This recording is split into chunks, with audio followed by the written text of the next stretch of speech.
Hey, you fucks, this is Everyone's Wrong. I'm Dave, aka The Great White North. And I am Dustin Dark, aka the Mortally Challenged.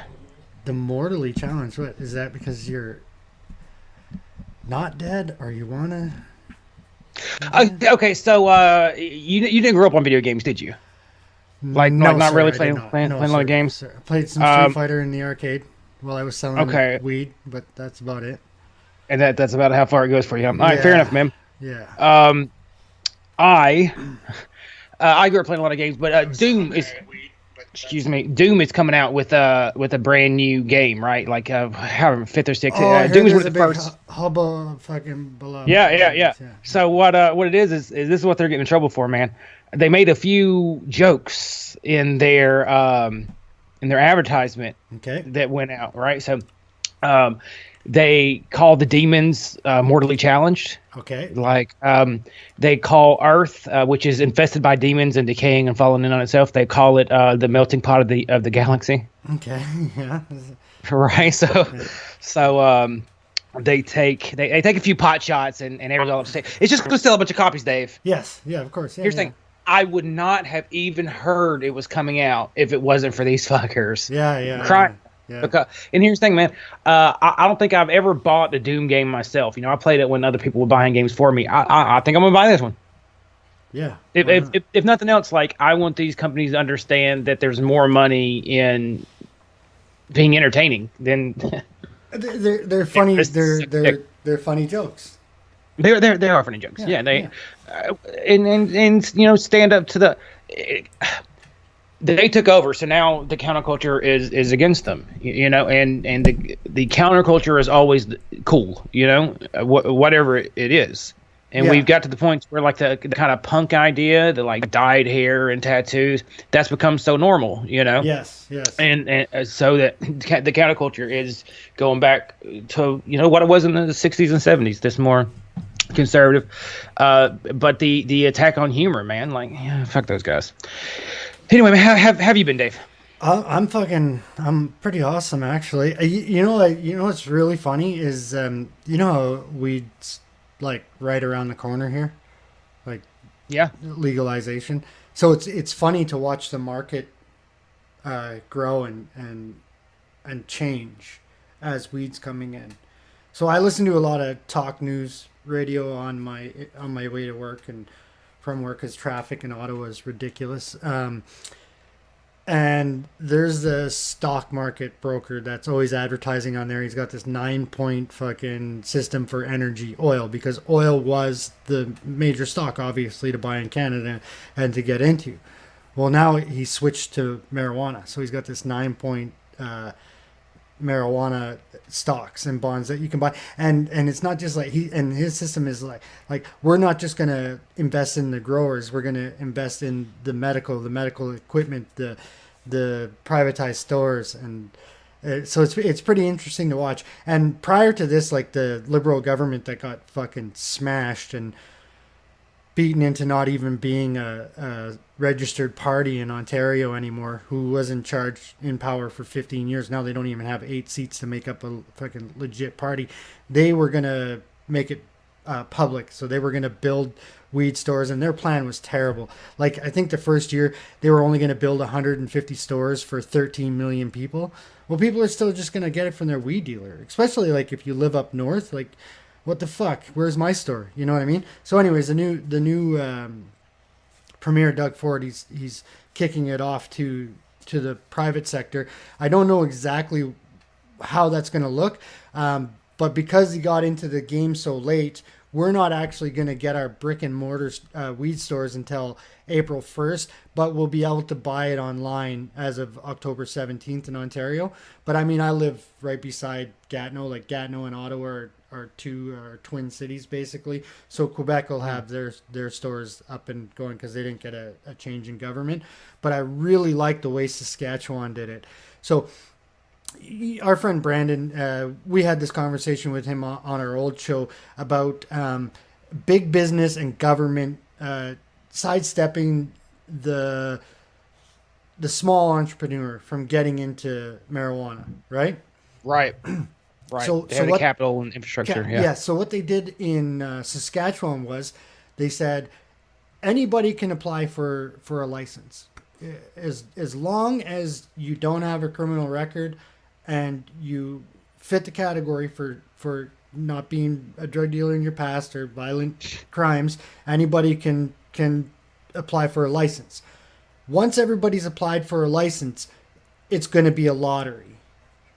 A 23-year-old won the lottery and was one of the people that is now going to have a brick and mortar marijuana store. A 23-year-old. That's the way to do it. That's the fucking way to do it, man. No, it's like legit. That's the way to do it. Because imagine you're 23, you get a license, even if, and you win the lottery, even if you don't currently right now have the money in your pocket to go and open up a store, any bank is going to back that. Any investor's going to back that. Maybe an investor that didn't win the lottery is going to want to get in with you. You know what I mean? Yeah. So I mean, like, yeah, I man. really hope they do that. I really hope they do that in my province, because that seems like the most fair way to drive that economy, right? That's true. That's true. At least a startup. At least a startup. But like, you should see the companies that are investing in marijuana and the amount of money that's like, take Corona. They invested. There's a grow company just outside of the city I live in Smith Falls. It's about an hour and a half outside of Ottawa. Corona Beer just invested $4 billion in this grower. Okay. There's the second tier coffee shop in Canada next to Starbucks, like not Tim Hortons. It's Tim Hortons would still be bigger than this company, but Tim Hortons is like a Dunkin' Donuts. So think of like a Starbucks company. They're called Second Cup. They're actually closing half of their stores and reopening them as weed shop coffee shops. Like, just the whole smart. fucking system is like, it's amazing to watch. Now, I don't smoke weed myself, so I don't really give two fucks, but I'm really happy to see something moving. It's exciting to watch, and it's exciting to see the people that for years and years and years always condemn pot culture, to now see the money that they're gonna be making off of it and just fucking jumping in. Like Corona, $4 billion. Think about that. And Smith Falls, they lost a lot of their industry. So like they had a bunch of plants and stuff, but because it's a smaller city, they lost a lot of their industry. $4 billion is going to go a long way in that community. A long way. Yeah. Yeah, it's exciting. It will. Sorry if I sound excited, because it's exciting. No, it's exciting. The only place that's really going to take a hit, I mean, like alcohol sales will drop a little bit. Pharmaceutical antidepressant sales will drop a little bit, but a lot of like selling weed is one of the few ways that if you're pretty poor, you can take some sort of control over your finances. Where there's not some gatekeeper, right? But between you and making a buck. Mm-hmm. And that's one of the few ways. So those guys are going to suffer a little bit, but everyone else is going to come out ahead. The only way that I would say would be better than this lottery thing is like not putting a number on it.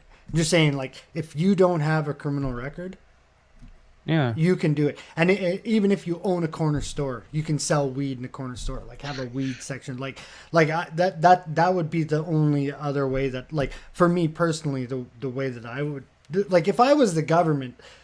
I would like, if I was the federal government and I was bringing weed in, because I've sold drugs in the past, I would think like a drug dealer. I would grow it. I would the federal government themselves, I would grow it myself, and I would sell it to the provinces and tax the province, and then at the point of sale have provincial and federal tax, so that the government is getting the profit from the federal government is getting the profit from the growing, and then it's getting two taxes on top of that. But that's too, like, everybody would be screaming like it's too, like, the government shouldn't be in the business of selling drugs, and it sounds kind of communist, the government owning a business, but that's how a drug dealer thinks, right? Maximize profit off of your product. That's how I would do it. That's how I would do it. but I'm not them.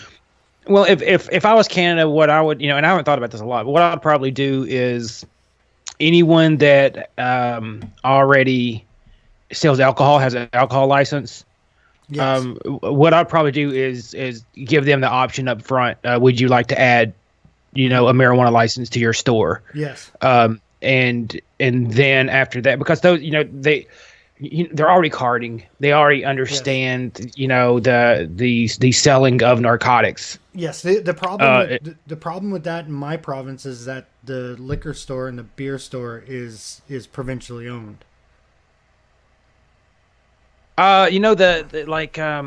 Liquor stores are owned by the state here. They're Alabama Beverage Control Board runs them. Yeah. But there's also package stores. Okay, we don't have. They would call them. They have to buy their liquor from the ABC store, so it'll be like another $5-6 on each bottle, $5-10, something like that. Okay.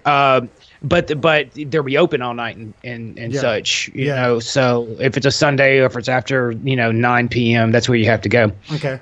So I'd probably do that. And I mean, do corner stores and gas stations not sell beer? No, not in Ontario. In like like in every other province, they do pretty much. Like I know in like BC, they don't sell it in corner stores, but they have private beer stores and liquor stores. But in Ontario, like the new premier is going to be changing that. That's one of the other things that he's changing. No, but the government, it's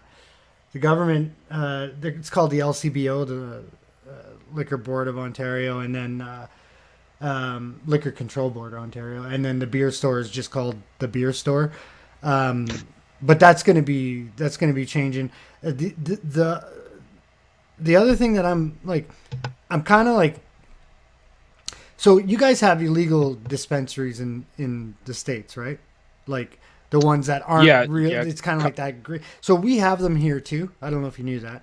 So we do have medical marijuana licenses. We've had that for a while, and we do have stores that are considered illegal, like in Ottawa. So they're not sure whether or not they're going to give these people licenses to continue. Like they will continue selling, but they may not be legal still, because they're considered drug dealers right now, right? It's great. Yeah.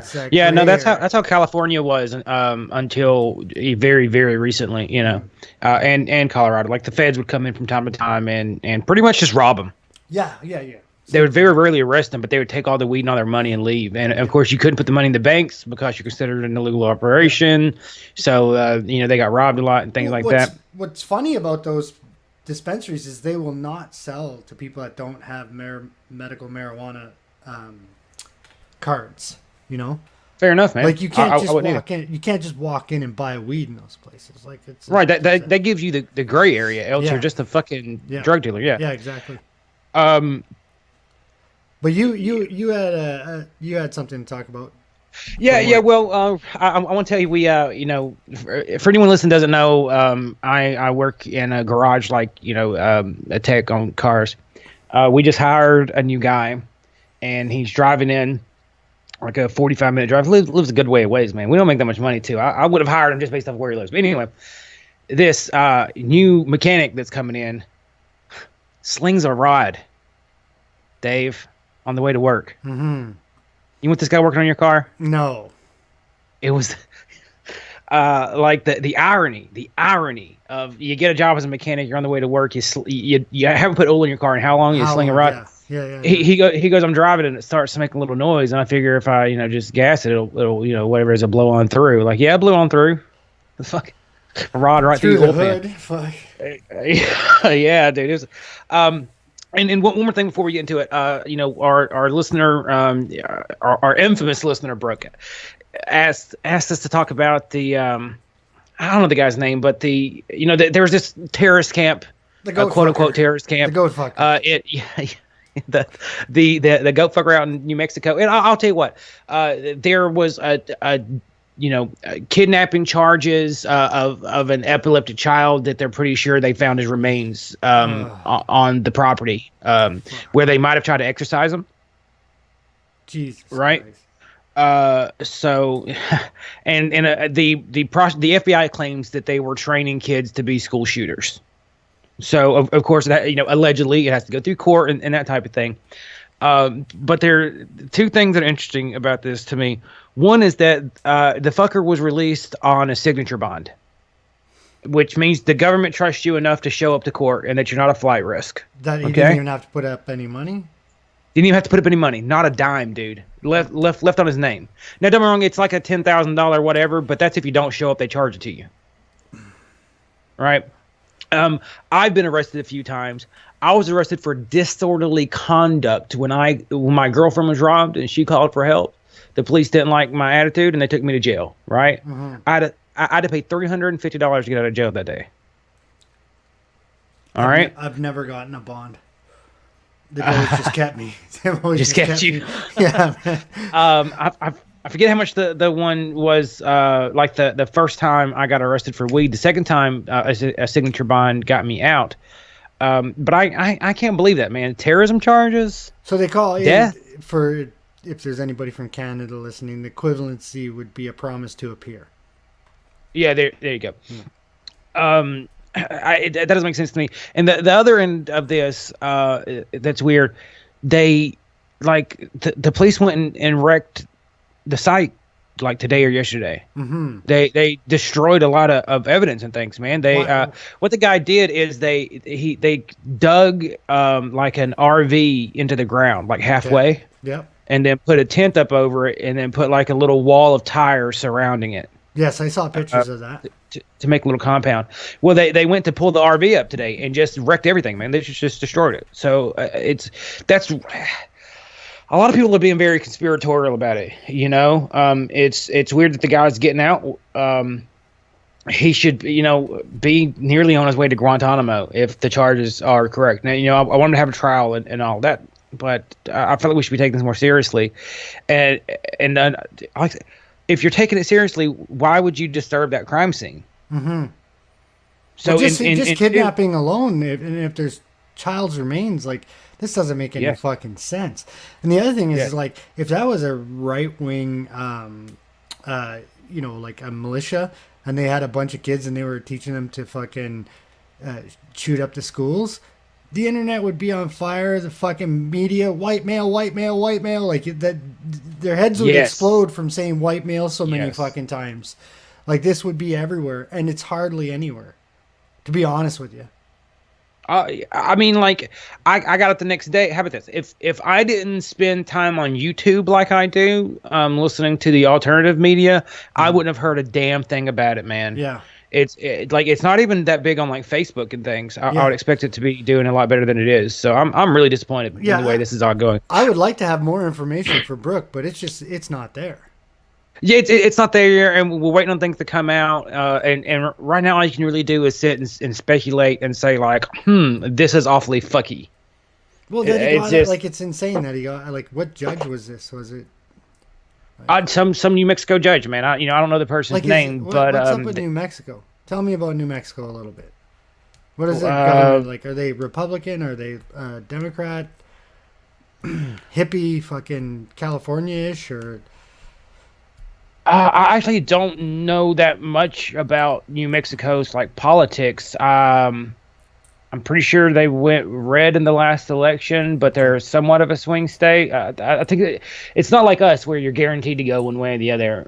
But mostly, I think they go conservative because of their proximity to the border. Okay. They have a lot. They're a very large immigrant population in New Mexico, just like Texas and Arizona. Formerly part of Mexico and yada yada yada. Unless I'm mistaken, like I said, I don't know that much about New Mexico. I've been there once some years ago. I went to a DPA conference, Drug Policy Alliance conference, in 2009. I went to Albuquerque, but that's it, man. All the streets are named in Spanish. I can tell you that. It was not easy to find my way around. But that's about it. That's like man. me going to Quebec. Yeah, everything's in French. Everything's in French. Yeah. I'm looking for Fufu Street. Yeah. Can I find Fufu Street? Can you? Yeah. Avenue, fuckers. No, but seriously, I So I read the original article when Mhm. this was first, and I thought, oh, this fucker's done. He's going away. Oh man, I literally thought he would end up like in Guantanamo or just forgotten under some fucking jail cell, man. It's that doesn't make it makes zero sense to me what's going on. So maybe we just don't have all the information. You know, maybe the prosecution has a really weak case. How could they have a weak case though? Didn't they find him and the kids? They found him and the kids, and they were Yeah. starving, and they had guns, and there's a dead body on the site. Yeah. I don't know how you can get away saying that it's not a big deal or there's some sort of misunderstanding and how is here. this person not a danger to the citizens of the United States of America? Right? How are they not a danger to themselves and others? Yes. Right? Yes. Yeah, 1,000% I agree with you there, Dave. Like these kids are going to have to be, what do they call it? Deprogrammed. Right? Yeah. Because they've, Yep. you know, they've been, and they probably have Stockholm syndrome. Yeah. Because they're young enough that it would be easy, especially, well, they're probably malnourished because that's a easy way to brainwash people is to get their brains not working properly. So you keep them awake and you keep them malnourished, and they're more susceptible to being brainwashed or, you know, picking up extreme ideologies. It's a technique that cults use. So they're gonna have to deal with that, and him, like, I don't, like, they let him out to who and where. These fucking I don't questions, know, man. these questions need damn answers. Brooke wants to know. Dustin. What is he Brooke doing? wants Putting on to his know. like. I want to know, man. Like, what do they do? Put an ankle bracelet on him and send him back to his RV halfway buried in the ground? No way, they wrecked it. Yeah. So- Isn't so, his like, dad? Isn't his dad a hate preacher in some mosque in New York? His dad is a very famous imam that has been, I believe he's given speeches at you know, DNC meetings and shit, man. So, shocker. Sorry. But there's connections between him and the Democratic Party in the past few years. So, you know, at the same time that happened, on the same day that was released, here in my city in Ottawa, the largest mosque lost its tax exemption for charity and for the church for hate speech and for not using, because I don't know how it works in the U.S., but if you, on top of, like, in order to keep your tax exemption, because it's different, they get property tax exemption and they get charity tax exemption. In order to keep those exemptions, you actually have to do charitable work. And this place wasn't doing charitable work. And you have to prove it.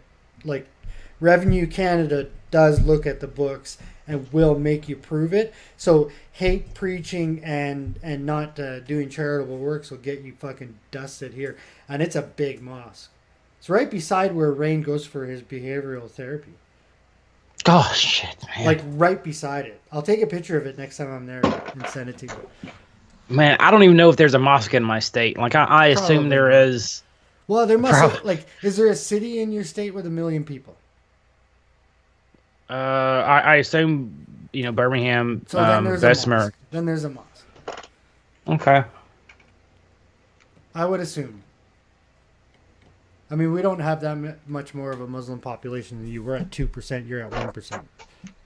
I'm gonna Google Alabama mosque. You man. fucking look like a jihadi. For all we know, you're a fucking Muslim. I've been called that many times. Holy shit! Islamic Center of Tuscaloosa. And you know what? It was the Ottawa Islamic Center that got fucking nailed. Why is it locked? Travelers need to stop and pray. We're live. You know, fuck it. I'll say it. Keep driving.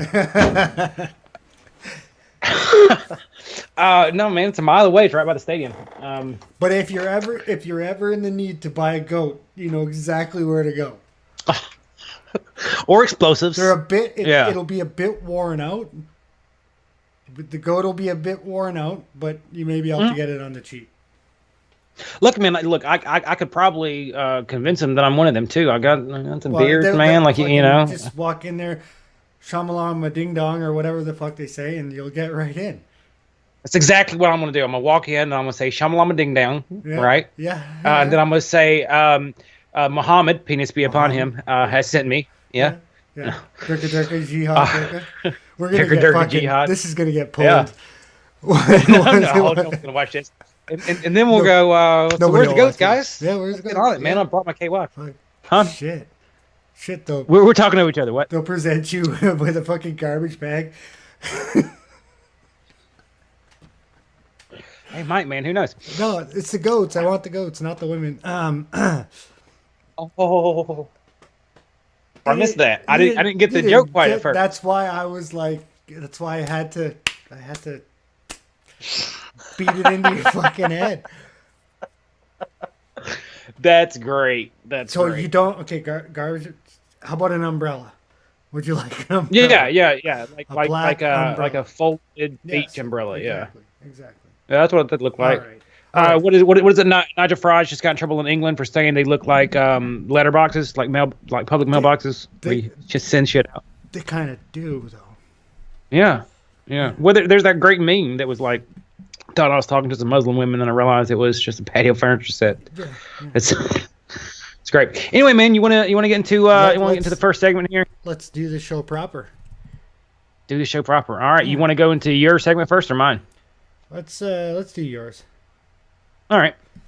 Do you want the speech or do you want the chants? I'm gonna do a little setup and then we're gonna hit because the chant is short and we'll just play it a couple times and then take it back away. Okay. All right. So for anyone that doesn't remember, what was it? It was the 12th. Was 1 year since the Unite the Right rally in Charlottesville, which is actually surprisingly about a year since we started this show. Mm-hmm. In episode 2, we actually interviewed one of the organizers, and that interview would go a lot different if I did it today. But 2 cops died from a helicopter crash. Had nothing to do with the rally. Just police watching it, and then a woman was hit by a car. I forget her name. By one of the alt-right protesters. So they had an anniversary 1 year rally in Washington D.C. I just have one question. One question. Huh? Would you push him on his identity politics a lot more? Is that what you'd do different? What I would talk probably less about the race issues specifically, and I would want to get more into the pragmatism because he's a Southern separatist. Okay. Right. So instead of because I've become more aware of let's say demographic differences. Okay. And I'm not gonna, who cares how much of it is biological and how much of it is cultural or whatever, nature versus nurture. That's an old argument. I'm not a scientist, right? Mm-hmm. So I would probably not be so interested in that, and I would probably be more like, okay, so there are some slight differences between some demographics. You can call them races, you can call them ethnicities. Some differences slightly more drastic than others. Asians are great at math. We all know that. Black people have big dicks. White people organize well. Mm-hmm. These type of things apparently are fair to. Well, I mean, as a society and whole, you know what I mean? Fuck. Yeah. Anyway, what I'd be like? Okay, so what? What do you want to do about it? Yeah. Like you're here in the South, which is like a fucking third black. Now what? Mm-hmm. That I think would be the more interesting conversation that I would I'll try to have with the gentleman. For me, it's the ironic nature of them playing identity politics and complaining about identity politics at the same time. Do you know what I mean? Say that again. So for me, the ironic thing about these right-wing guys like the alt-right and some of the race realists and stuff is that they actually play identity politics from the right. Oh, that's literally the whole point. So their argument is that but they ironically do it. Do they ironic? No, they're not being ironic. No, but okay, sorry. They don't ironically do it. It's ironic that they do it because they complain about identity politics from the left. I actually disagree with that. Okay. So people like me and you would complain about, Sargon. Styx here might complain a little bit. We'll be playing one of his videos here in a little bit. They would complain. Is Richard Spencer complaining about black identity politics? No. Jared Taylor? No. No, they're not. They actually see it as fair game. The way they say it is, we would love to play the individual game. Yeah. But if we're the only people doing it, it puts us at a severe disadvantage, right? If everyone else is protecting their race and their culture and working together in institutions, like the Black Caucus and so forth, if white people don't do it, then they leave themselves at a permanent advantage. Particularly if they don't do it anywhere. And there really are no white people organizing themselves around a racial identity like everyone else is. Well, shit, sign me up, man. You've convinced me. I've convinced you. Okay, go ahead. Go ahead with that topic. You know what, man? Let's instead of starting with the counter protesters, let's see. The speech? I haven't even listened to the guy's speech. Yeah, the Unite the Right speech. I haven't even listened to the guy's speech. It's like 12, 15 minutes. Okay. Full screen it there. And I got to start it from the beginning there. Sorry, guys. I'm running the show because apparently Canada has better internet than Alabama, but I am technically inept, so you'll have to deal with that. Damn near a boomer. Yeah. Yeah. I'm not that old, you fuck. You have the sound muted, by the way. On this, okay. See? Fucking son of a bitch. Damn Alabama. Oh, it's still muted. On mute. Yep. There we go. Okay. Ready? Pull it up. It's going to be real quiet. Okay. So professional. Yeah, there you go. Pull it all the way over. I moved the whole fucking thing when I did that, though. I see. There we go. Okay. All right, there we go. Should I recenter it?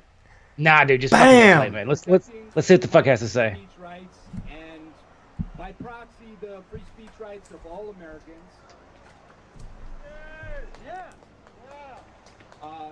This has been a very weird and imperfect process, and I think hopefully we'll do more demonstrations in the DC area in the future and learn how to work together better. But the main thing I doubt it, buddy. So far, I'm not aware of anybody being hurt. Everybody's safe. That was my number one priority. My second priority was to uphold free speech because I think a very dangerous precedent was set last year for a number of different reasons. On both sides, I'll agree with that. To allow the tactics of Antifa using violence to shut down the speech of people they disagree with to work. And that's one of the reasons we don't have more people. There were a lot of people who were at last year's rally who are very scared this year. They felt like last year they came to express their point of view. Aww. They were attacked, and when they fought back, they were overly prosecuted. And the Charlottesville government refused to prosecute the Antifa side of the violence. So the way that this is going to work is I'm going to speak first a little bit. I'm going to answer some questions that the media and the folks at home might have. Then I'm going to talk a little bit about the civil rights abuse. If you can't turn it up, Dave, turn it up. I can't. It's okay. It's all the way. I think it's his audio. It's the source video, yeah. They're going to speak on the topic of white civil rights and the fact that white people should be allowed to have advocates and to advocate for their civil rights just like other racial groups are able to do already in this country. Some folks are not even white. They're going to come up and speak about the benefits of tolerance and talking to one another rather than attacking each other. They're going to talk about a lot of different things. Not all my speakers were able to make. Okay. We're not going to go through the whole thing here, obviously. Yeah. How do you feel about what he just said there? That part of his goal. Okay. Go ahead. No, I mean, and it's exactly what I said earlier, right? Part of their goal is for white people to organize and advocate in the same way that every other racial demographic does. And of course, in the United States, okay, so somewhere between 65 and 85% of America is white right now. Mm-hmm. See, like 85% of people say they're white, but I'm listed as white, Dave. Mm-hmm. About 2 generations in, Hispanics, whether they mix or not, they start identifying as white, and some of them much sooner, right? It's very common that when Hispanics first migrate to the United States, they will mark themselves as Hispanic. By the time the next caucus comes around, I'm not caucus, census. Oh, what the fuck? By the time the next census comes around, they're filled out as white. Because by that point they want to blend and they want to identify as white. So that's where the left 56% face comes from. That really ugly face is that America claims to be very white, but it's probably more around half to 60% or so. With those diminishing numbers, the old idea was the country's 90% white. Why would you need an advocacy group? As long as it's not hateful towards other groups. I'm not sure, particularly if it calms them the fuck down. Like, are they not allowed to have white advocacy? No. You're actually not allowed to have white advocacy groups. I'm pretty sure, man. If you do, culturally, if it's legal, but I'm pretty sure like schools don't let you set up like white unions, like there's black unions and Hispanic unions. Muslim unions and gay unions and all the rest. Yeah. So, all right. And here's the thing. Even if you disagree with that, so just hear me out here. 20 people showed up at this rally this year. Yes. 20 to 30 quote unquote alt-right people showed up to this. What happened to their numbers, Dave? Now part of it is what he's saying here. They kind of got bit and learned their lesson, but still they only have 20 people with the balls to show up. And my theory, what I think happened, is exactly what I said we should do. Is what happened is we stole the win from themselves. The things that they would talk about to bring people in, things like IQ and race realism, these really unscientific lies that were being pushed by mainstream. Okay. They're now mainstream conversation topics, right? Yes. Sam Harris has done 2 or 3 podcasts on IQ disparities at this point. Yes. Right. And he's a nice middle of the road guy. So now people aren't as interested in him. They don't have this great secret that no one's talking about. People used to have to go to them if they wanted to learn about these type of things, but now they can hear it anywhere. Yes. So I think that was a lot of it, is the things that they were complaining about within the culture has actually been fixed to a certain percent. I think they suffered a great social cost as well. Yes. And not just social, like obviously they were ostracized, but then a lot of them lost their jobs and so the social cost was more than a lot could bear, I would imagine. But I think they're fucking twats, just like I think the SJWs are twats, though. To be honest with you. Oh no, I think they're twats is a fair description. No, it's whiny cunts. Really, white people are doing okay. Yeah. Am I saying that they don't need any kind of advocacy groups? I don't care. Yeah. I don't care. I don't care that there's black student groups. If they want to set up fucking this or that or the other, as long as it is not an actual racist movement or racist institutions that they're setting up. As long as they're not segregating themselves from, because I think the idea is to get away from segregation, right? Or to get away from integration. No, I mean like. As long as these advocacy groups for black people, and like as long as they're not segregating themselves from the rest of the population, right? Like, well, the group itself is clearly going to be segregated, right? I'm talking about the advocacy groups for the other people. I'm fine with any advocacy group as long as they don't segregate. That's what I mean. I'm trying to see what you mean by segregate. Like I can't join a black. Yes, exactly. Student union. So okay, yeah. So you're saying as clearly blacks won't be to join a white student union, right? Yes. I just don't think segregation gets us anywhere. I think that's gonna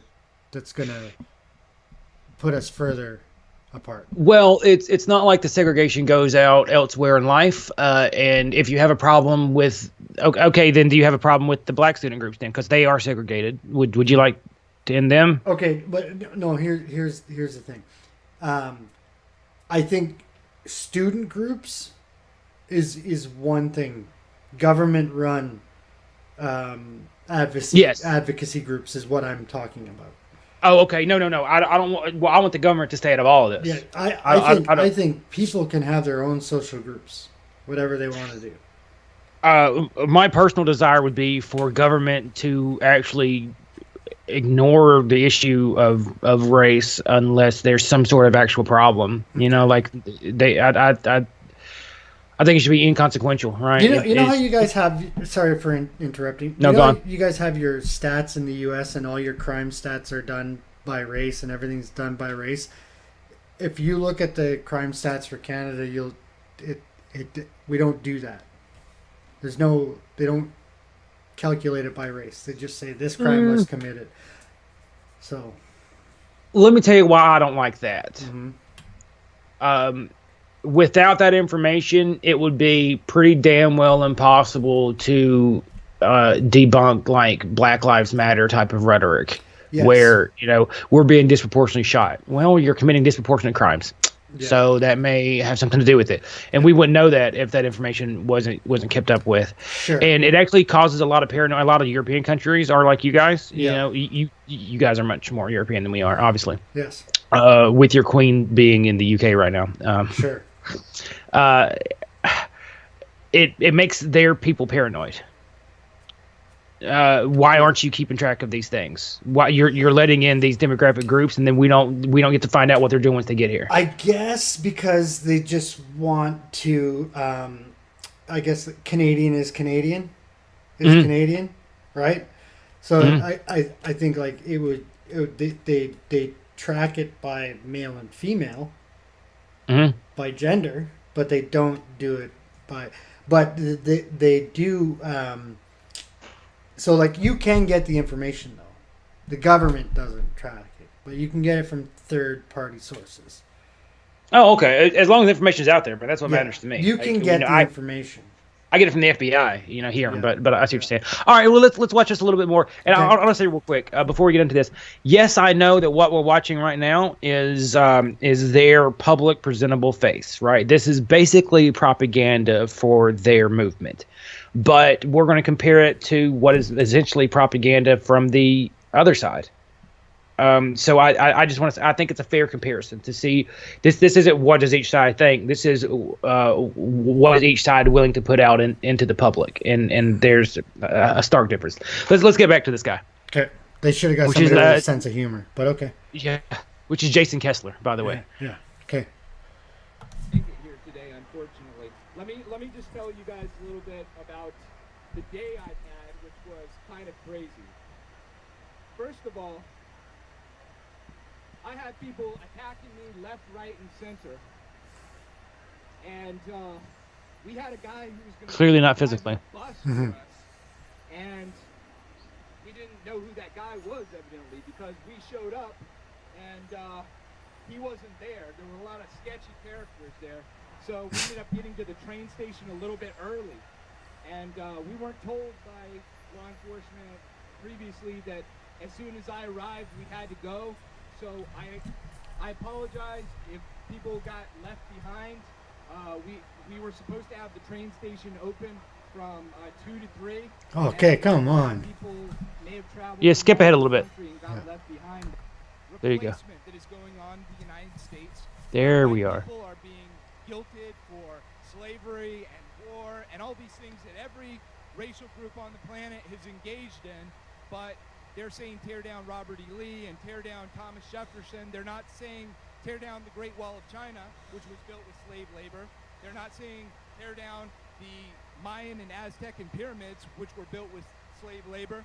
It's only white people, and it's only our countries which have to be flooded with too many people to the point where the host populations don't exist anymore. I'm not a white nationalist. I've never claimed to be a white nationalist, okay? But I'm okay with sharing this country with people from around the world. But if you bring in too many people at once, it's not the same country anymore. And that's what they're doing, and that's why a lot of white people feel aggrieved, because they feel like the country that they're waking up in 2018 is a very, very different country than the one they woke up in 1960, 1970, 1980. And so I think, therefore, the face of... Okay. No matter what, we would not have the same country we had in the 50s, 60s, 70s, and 80s. Right? It doesn't matter if our 1965 immigration policy never happened, and we still only let in white men of upstanding character. Right? If that was still our policy, we would not be like we were in the 50s, 60s, and 70s. Would we be what we are now? Probably not. You know, there would be far less Mexican restaurants, and there would probably be some areas that are in better shape. You know, immigration does, particularly illegal immigration, unvetted illegal immigration, does take a toll on particularly the host towns that they end up in. They tend to be very violent. Like there's an AIDS epidemic on the border too. If you didn't know that, Dave. No, I didn't know that. There's a large amount of AIDS. Like percentage wise, the problem that we're seeing is maybe not necessarily the violence, because the problem that we're seeing is garbage. Now, I don't know if you know this about Canada, but it's one of the cleanest countries on the planet. Like, it's very spotless, this country. I believe that. Super fucking clean. Like, there's people cleaning it 24 hours a day. And the places that they're coming in are rural, which makes it even more clean, because there's hardly anybody in Canada, period. But in the rural places, it's like super clean. Well, where we're having our migrant crisis from the U.S. to Canada, there's diapers thrown everywhere. There's fucking garbage wrappers. They just like, it's like they come into our country and they don't give a shit. It's like, well, part of it is that they don't give a shit, and then part of it is that a lot of these people are from countries that don't have the same sanitation services running that we have. U.S. I get that. Okay, how long were they here? Oh, well, some of them years. Okay, some of them. Yes. And some of them not. Some of them not. Yes. I do believe we talked about on a previous episode that you had guys specifically come in and lying about where they were from because of Trudeau's call. Yes. So it's not just people fleeing from America. The reason they're all coming from my country, Dave, is we're the only country you share a border with. Yes, true enough. If you guys had more countries on your border, they wouldn't all be coming from us, because your prime minister put out a call for these people. I'm waiting for them to start walking in from Alaska. What, Russians? Yes. No, that's still them coming from America. The thing that they're doing now is because I guess it's easier to get a visa, like even just a travel visa. It's a lot easier to get a travel visa to the U.S. Okay, I'm going to throw this out there. For people that don't know, and for like people that buy into this whole fucking Justin Trudeau's in office, so it's like fucking super easy, blah, blah, blah. It's actually pretty hard to get into Canada. It's even harder to immigrate. Most countries, you need a travel visa.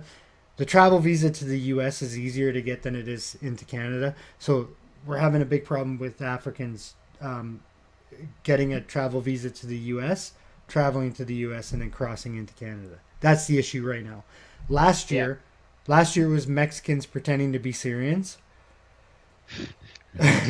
Yeah, that's what I was just thinking about. The year before that, it was Syrians and people from the Sudan, like from the actual war zones. So at first we had the stream of the actual war zone places, and the year before that, what year? Okay, so 2016 was the year that we just got a mismatch because Trump's like, because they're like, Trump, and they all just fucking ran for the border, right? So yes. So and that's also when Trudeau made his call. So we were pushing, you guys are pulling. Yes. Well, one man was pushing, one man was pulling. Okay. Yeah. Fair enough. Yeah. And the rest of us deal with the consequences of that's so true. Yeah. Yeah. But right? the one men that run our countries and represent the populations. Yes. But like they represent our government. They don't necessarily. He doesn't represent. I didn't vote for Justin Trudeau. So Right now, don't feel I don't vote for Trump, Yeah. but we do have a representative government. Yeah, but yeah, sure. that's we're splitting hairs now. Yeah, yeah. I know what you mean. You know what I mean. Let's move on. Yes. Okay. Yeah. You Let's press play? yeah. You want to listen? Were you done talking? Oh, I was what, completely done. you know, I had one more thing. Didn't the some of the Mexicans that were claiming to be Syrians come in speaking Spanish? Yeah. So Lauren Southern and what's Goldie? What's Goldie's first name? Faith Goldie. This was back when they worked for Rebel Radio Yeah. or Rebel News or whatever the fuck they're called. They went to the border and tried to interview some of them, and they're like, suspiciously, these people look Mexican. So they go up and they're like, "Where are you from?" Syria. And they're like, "Where in Syria?" No, speak English in Spanish, right? I don't know how to speak Spanish at all. So they're like, in Spanish, they start saying that they don't speak English, and they're like, "But what town in Syria?" And of course, like, I'm not. This isn't racist. This is just a fact. You come from a second or a third world country.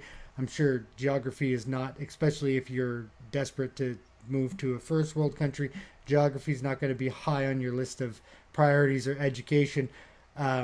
I can only name one fucking city in Syria, for fuck's sakes. You know what I mean? Which is one more than Gary Johnson, a presidential candidate in my country, could name. He was asked about Aleppo, and he didn't know what Aleppo was. Exactly. So, that's the only town. It's the only one that I know. Yeah. Who gives a fuck? So, yeah. Oh, Damascus. Okay. Damascus. So two. There you go. So I have a question.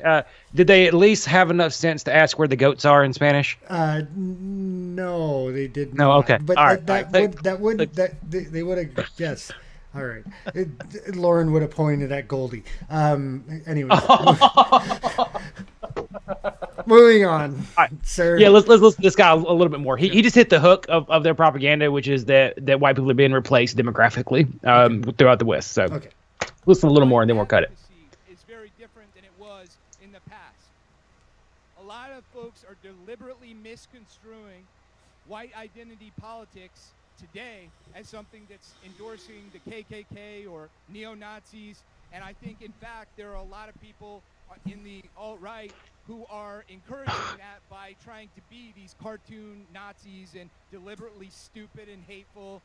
And I just got to say, I mean, I thank the alt-right to some extent for waking me up to the fact that my people had a voice and had people who were going to stand up for them. But I got to say, a lot of the jokes just aren't funny anymore. Give it a rest.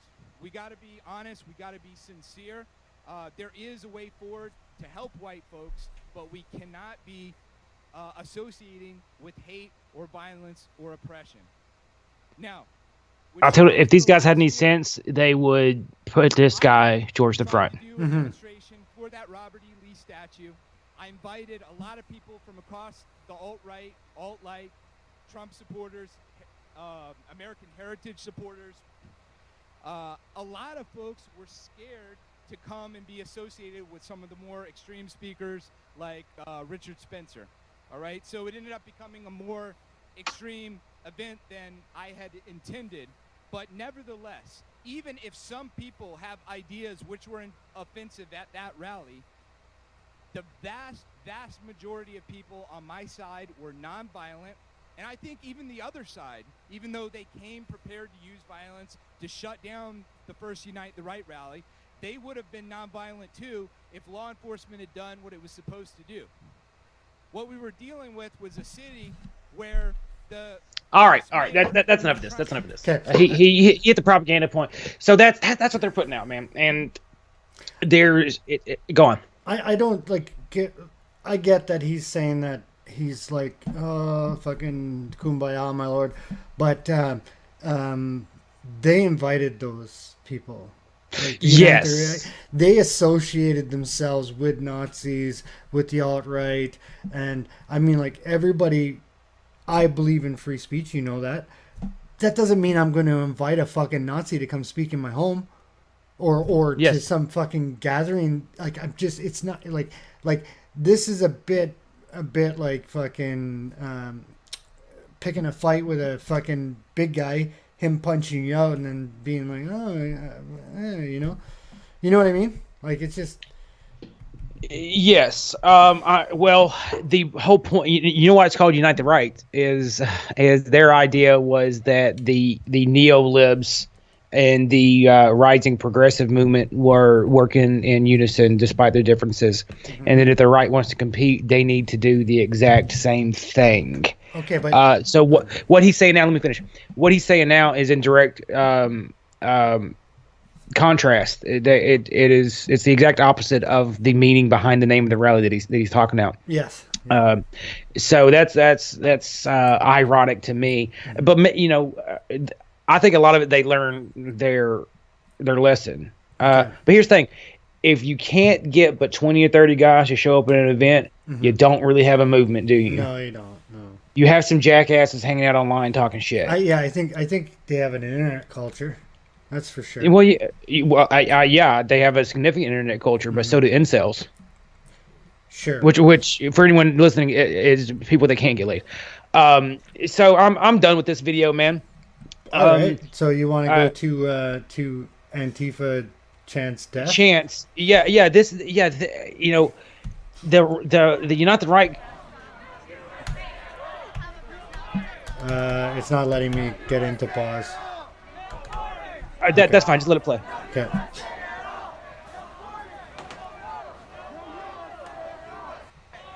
So go ahead and tell us what they're saying, Dustin. They're saying no borders, no walls, no USA at all. Like that's their response. 20 guys show up. He has a pretty mild message. It's not that extreme. Yeah.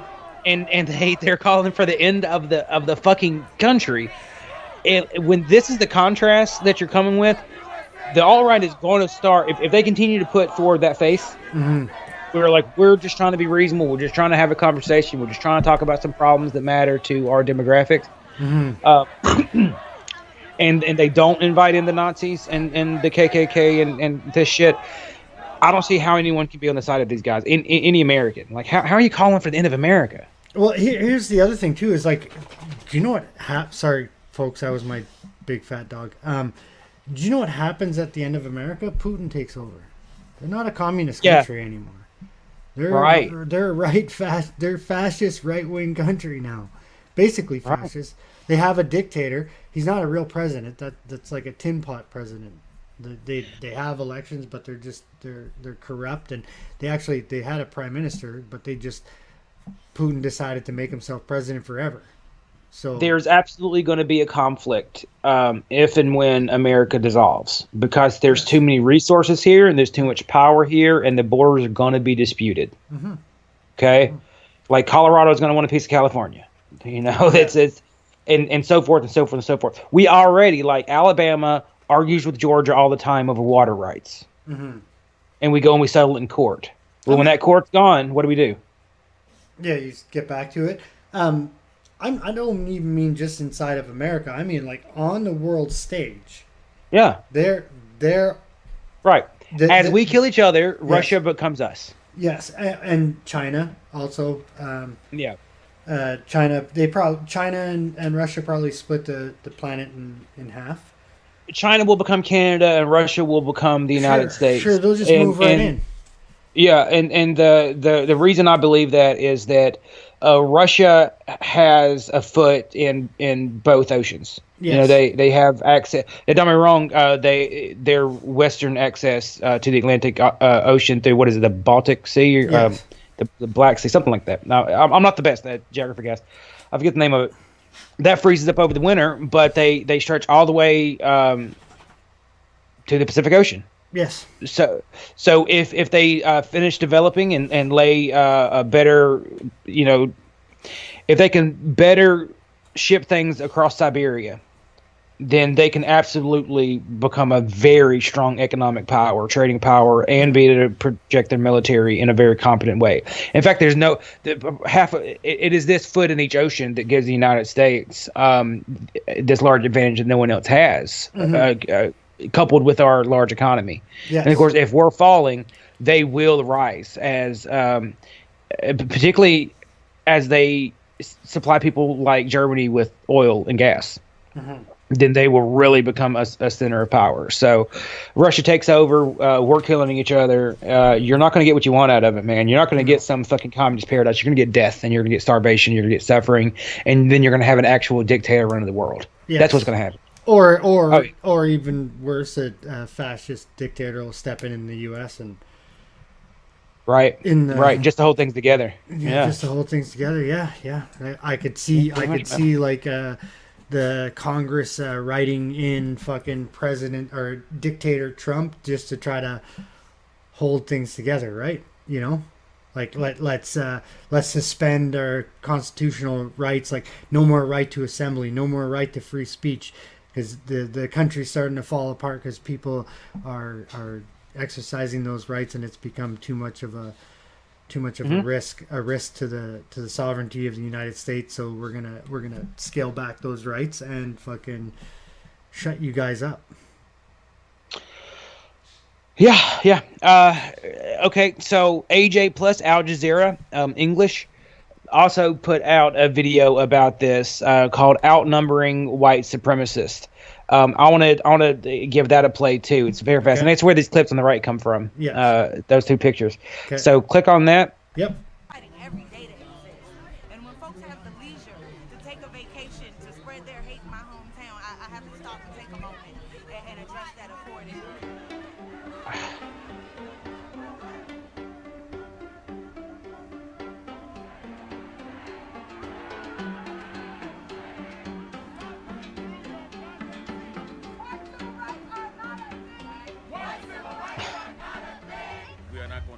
Pause it for me. Right click on it. Pause it. You go down to the source and do it there. Right click. Okay, on the eye.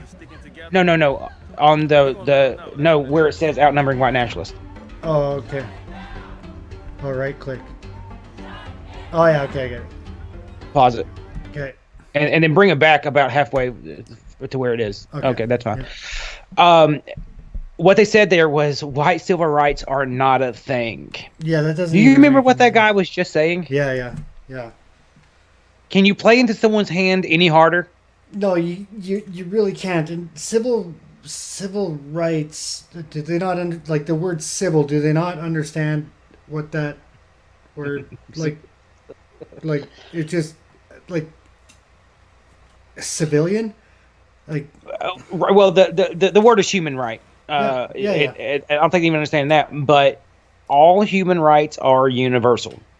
Mm-hmm. What goes to one goes to all, right? Yeah. And civilian rights also works in this because those are the rights that are recognized by our government, and human rights exist outside of government dictation. So, fair enough.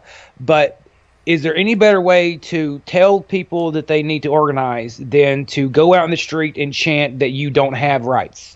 Your group that is not allowed to organize, you don't have rights. Yes. I don't think that they I would hope that they don't understand what civil rights are. Like, I would hope that they would think that the civil rights was the movement of the 60s, you know what I mean? Or like that it's a catchphrase for black people fighting for rights in the U.S. and not that they actually believe that white people don't have civil rights. I would hope that's my hope for that. Well, right there on the sign too, in the bottom right picture of the screen here, Mm-hmm. It says "all power to the people," and they're specifically talking about not white people. So yeah, if we could try to bend it. Okay, so I'm not trying to bend it. No. I hope. I'm not saying you're bending it, but I'm gonna say I'm gonna try to bend it here. Okay. Maybe what they're, you can't really put it on a slogan and walk around with it on a bed sheet like they are here. But perhaps what they're trying to say is, white people are not in need of a civil rights movement because you have all the rights already. That is the most favorable interpretation I can have of this. Yes. That's the best I can do for them, man. Yes. And still, not if they can't organize. No, that's true. Not if they can't organize. That's true. All right. Yeah. So right click there, and we're gonna rewind it just a little bit because we were talking over, trying to figure out the controls here. Okay. So yeah, just like cut that in half. Okay, in half. Boom. Yep, Play. about there. Okay, play. Yeah. We are not going to bow to them. We are not going to allow them to do whatever they want to do. It's not going to happen. All of these black or brown and white people who are sticking together, we're going to let them know. That's what it is. That guy's all right with me.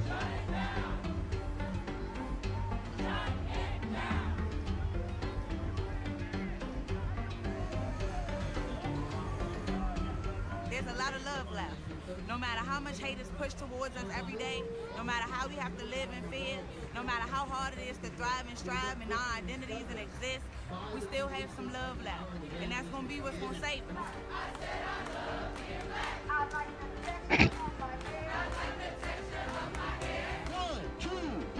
Pause it. Okay. It didn't start today and it's not going to end. Okay. If you love yourself, Yep. you don't have to get up in the morning, stare in the mirror, and say you're beautiful and you're wonderful and you're worthy and I love you. And gosh darn it, people like you. Yeah, you don't. You only do that when you actually have an inferiority complex that you're dealing with. Yeah. Okay, so I actually have. Back when I worked at Walmart, I was unpacking some clothing, and on the inside of the cardboard was like some morning affirmations written in Spanish. Okay. What I imagine to be some fucking sweatshop worker in Mexico, Yeah. and it's literally like in Spanish, I'm beautiful, I'm lovely, I'm angelic, and so forth. That's someone who's barely hanging on. Yes. I like never in my life, man. On my lowest depression, never have I had to remind myself that I love me and that I don't hate the texture of my hair. Yes. I don't. I love my skin color, Dave. Like you're deep in denial, honey. You are deep in denial. I've always said this. Those motivation posters that are like, shoot for the blah blah blah. You're beautiful. Like those aren't for people that are doing well. No. You know what I mean? And you go into somebody's home that's doing well. None of those people have or the people that on Facebook that have those are always the ones that are falling apart the worst. Oh yeah. Yeah. None of your successful friends ever post about anything like that. Never. You see it on Facebook and people that actually love themselves and they don't do what these do. And also she said talking about we have enough love. Their side, these guys people are throwing water at the Unite the Right guys. People that aren't even necessarily with them. People in Trump hats are having shit thrown at them and terrible things said to them. Find the videos, guys, and watch them if you want to sit and watch protest footage for hours like I did. They're not doing a good job. Hit that play button. Incident. And it doesn't start online, it doesn't start through the media. It's building relationships in real life. It's talking to your neighbor about this every day, not just when it's a hashtag. It's being willing to speak up when you're at work and some racist stuff is going on, or some xenophobic stuff is going on, or some transphobic stuff is going on. It's not picking convenience. That time is out.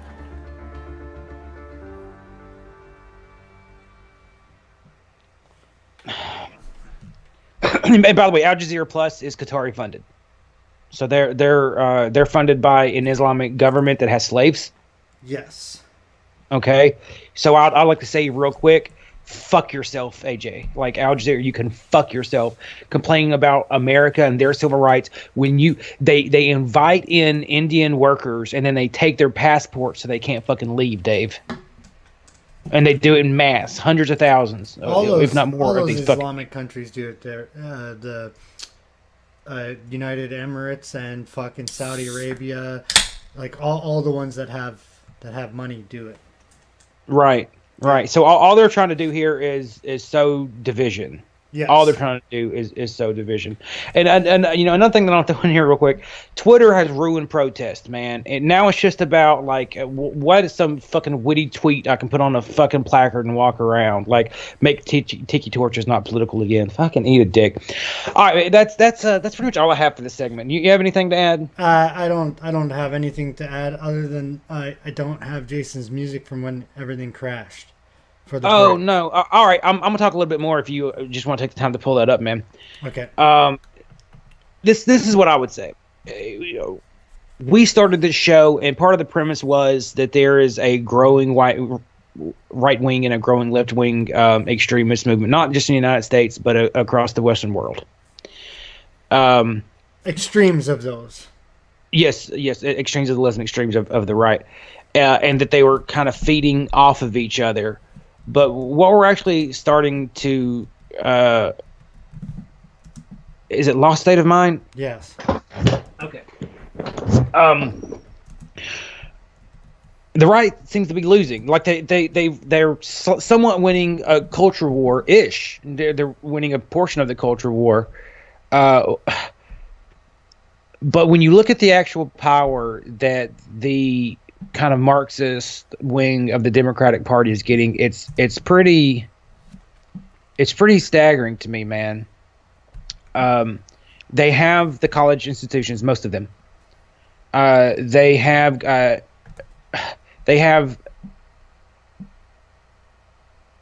big tech, Facebook, Twitter, Google.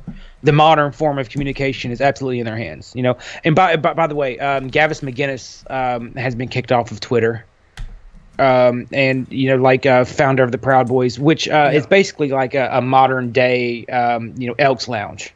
Mm-hmm. It's just a bunch of dudes hanging out, man. They don't go out and beat people up or no shit like that. They really fucking don't. They bar crawl and hang out. They did interrupt that one native ceremony there. Okay. Yeah, some of them did. Fair enough. Yeah. All right. That was like 2 years ago, year and a half ago, and there hasn't maybe I don't know. There hasn't been anything since then. Yeah, it hasn't been anything since, right? And it that's when wasn't they were even like just they were starting. really interrupted, and I just and it was a free speech thing, and like they have the right to ask what's going on, and it wasn't in a designated, it's not like they went to the reserve and were like, stop your fucking ceremony. You know what I mean? Right. Yeah. Right. No, absolutely. They were doing a ceremony, and then they questioned them. Okay, so they have the media platforms to censor. They have the educational systems to help control the culture as well. They also have most of the legacy in cable media is on the left wing, and is catering to this growing progressive / Marxist movement within the left. They have a lot of power, man. All the right wing has is the government, and I get that that's significant, but that will change. Yeah. Maybe another 6 years, maybe 2 more years, maybe September or November. Excuse me. Is the primaries here? Not the primaries, the midterms. Midterms, yeah. So they could lose that monopoly over the federal government, in a couple months. Yeah. And then the left wing has all the power. Well, they like here in Canada, like in my province, it went too far to the left And jerked back. And people said fuck that, and it jerked back in a crushing way. Not just and a person that I like, if you had told me in when the provincial race started and you said we have, so they had an ex prime minister's daughter, Mulroney's daughter was in there, and a couple other solid candidates.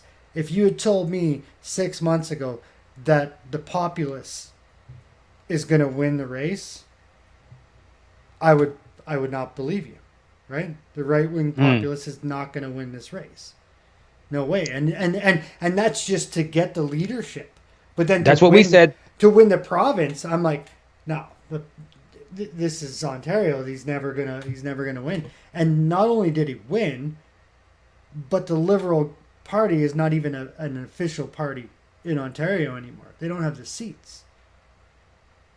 So they got completely crushed because they went too far. Yeah, well, I think that's what happened to us, man. Mm-hmm. Look at how much things changed in the United States from Bush to the end of Bush's Yes. presidency to the end of Obama's. Like, Yes. holy shit, we had a cultural shift. Yeah. Like the Democrats were against gay marriage when Bush left office. Dude, Obama ran on a civil unions platform Yes. For his first term. Holy shit, man. It was quick. So and I'm not saying that I have any problem with legalizing gay marriage, right? I'm 1,000% on board with gay marriage. Who cares? It just how quick it happened. So I'm not surprised there's this backlash. The thing is, I don't think that our backlash is over because the left still holds so much power in institutions, man. I really believe. Anyway, you want to start playing Some of Jason's start music? playing Yeah. some music, Yeah. man? Yeah. Do you want what's acoustic or do you want some? you know what? Jason from a Lost State of Mind just put out a peyote named Dog. Okay. I love that. Okay. So yeah, let's put that on and we'll be back here in just a little while. All right. And then we're gonna talk about the trade issues with Canada, United We're going States, to talk Mexico about again. Dixon Hummer. All right, man. We will be right back.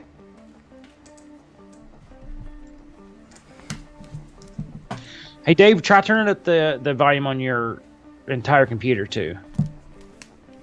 You know how to do that? What's that? What do you want me to do? Try to turn up the volume on your entire computer. Oh, okay, sure. It's up 100% on my. Okay, that's it, man. All right, man. Okay. We'll be right back.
I'm back if you are, Dave. There you go. I am back. Give me a second.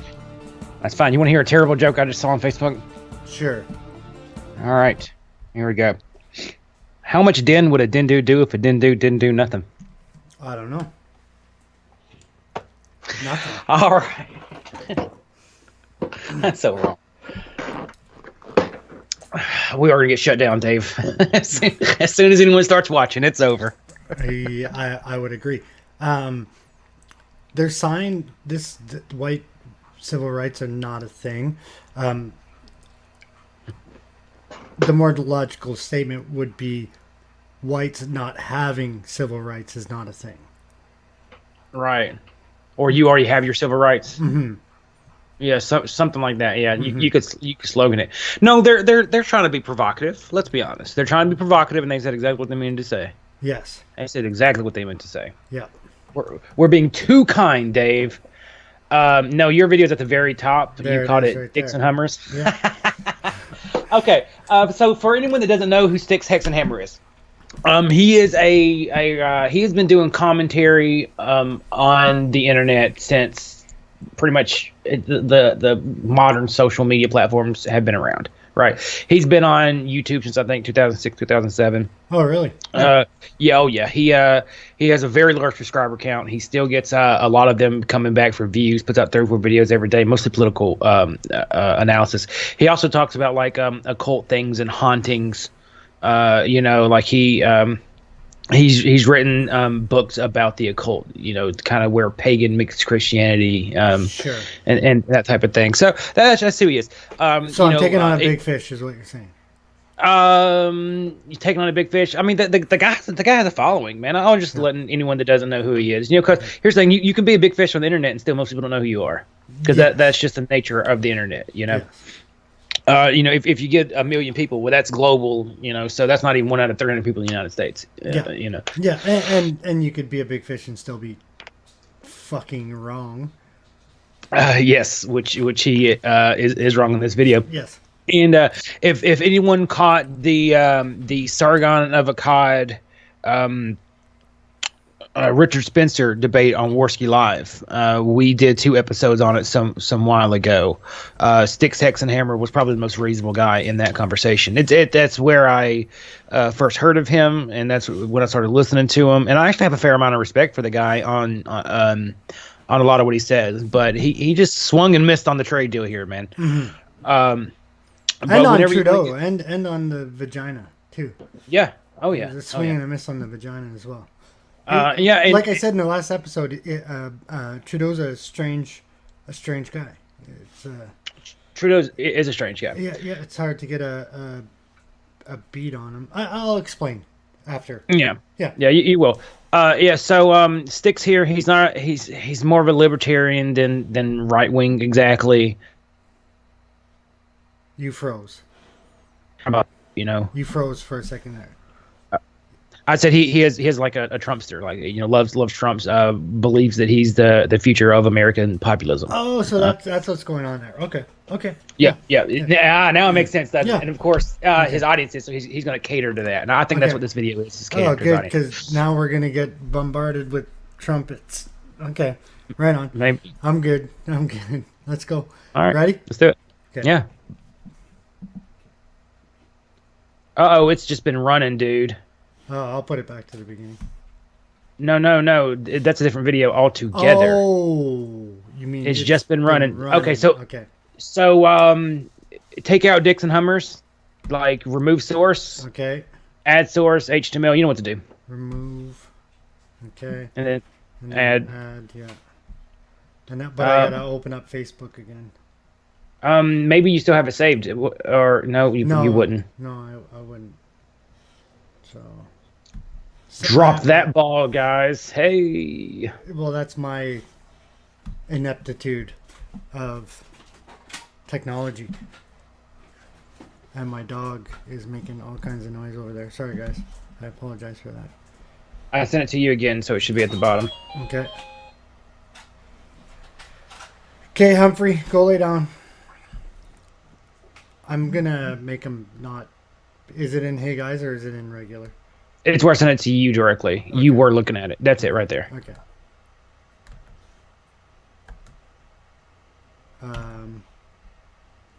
Didn't I? Yeah, but it's not letting me open it for some reason. Like, I can't open up your... You know what, man? Fuck it. Bring up your browser. Go to YouTube. Okay. Well, I'm in here, so... This is so riveting for the one person watching live. Yes. Yeah. So search While Canada Balks. BALKS.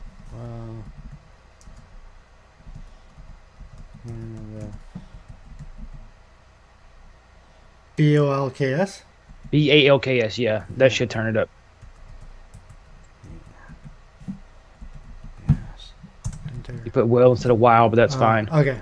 Well, I thought... Well, your accent There it is. kind of Yep. made me Being laughed put at up. by Saudi Arabia of all places, to the point where I think the former prime minister or All right, interior so- minister, I believe it was, came out and said that Trudeau Okay, should copy. go back over to Saudi Arabia and apologize. And then close that window. Yeah. Yeah, there you go. Add source. It's what happen in the future, guys. Okay. It's what happen in the future. Web page. Control V. That didn't work. Control V. There we go. Okay. All right, everyone, we got to talk about now. And full screen it. Full screen. Okay. Okay, Here we you go. ready? Yes, sir. Okay. NAFTA again today because it looks like the U.S. and Mexico might actually manage to hammer something out. This is like even weeks ago. That's true. Everyone who didn't like Trump, they're like, "Oh, it'll never happen." Like he'll probably start a war with the Mexican president. They won't be able to get along. It's impossible. The funny thing is, even though he's on the left fiscally, the president of Mexico appears to be marginally populistic. So I'm not really that surprised that they're having a warmer relationship than Trump's with Trudeau. I love the open right shirt. Now, Canada's having problems. They're Me getting laughed at He's by known for that. Saudi Arabia of all places. Okay. To the point where I think the former prime minister or interior minister, I believe it was, came out. Pause. It's the ex-foreign minister who owns 50% of a mine in Saudi Arabia. Back in 2012, he put out a tweet of the exact same thing that the Trudeau government, the Trudeau foreign affairs minister, put out. Her tweet was about Benwadi's sister, the person that he's talking about, that said that Trudeau should go there and apologize, put out a tweet for Rafe himself back in 2012, and is a gay man. So the only reason why he's doing this is because he owns stakes in a mine there. Okay. So, To explain, because I feel like we started in the middle here. yeah. To explain, and we talked about this a little bit last week. Canada put out a tweet criticizing the Saudi government over some human rights issues with an atheist blogger. Arresting actual civil rights activists.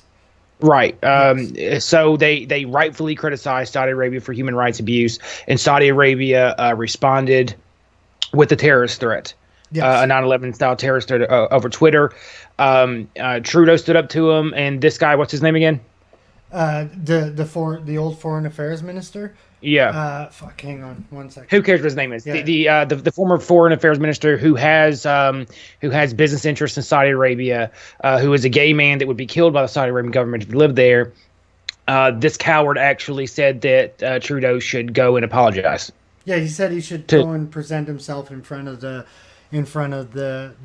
royal family in Saudi Arabia and apologize, which is we insane. don't need his name, but that's Yes. that's the back here. So Styx was just misinformed or ill-informed on who this guy is, or just doesn't care enough to get like I've fucking forgotten position his name correctly. too, right? So I don't We'll want to look be into too crazy with him. Right. But he called him Right. the former prime minister.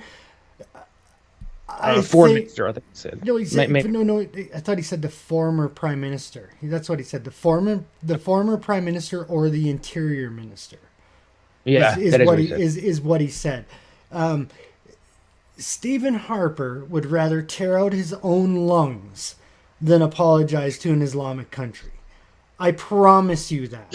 So would I. I promise you that the Pentecostal Christian Stephen Harper would rather tear out his own lungs with a dull knife.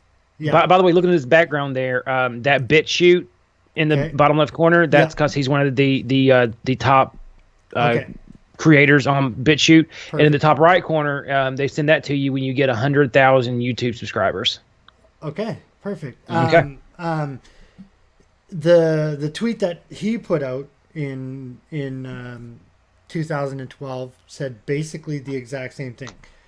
Canada is very concerned over the flogging. Actually, is what the term that he used, because Rafe was sentenced to 1,000 lashings. He received 50. So after he received the 50, the tweet was put out by the ex-Foreign Affairs Minister of Canada that Canada is very concerned about the flogging of Rafe. Blah, blah, blah. We call on Saudi Arabia to, act fucking like adults, basically. Fast forward to 2018, nobody likes Justin Trudeau, including myself. I'm not a Justin Trudeau guy at all. But when you don't like somebody so much that you go against your own ideologies and you align yourself with like him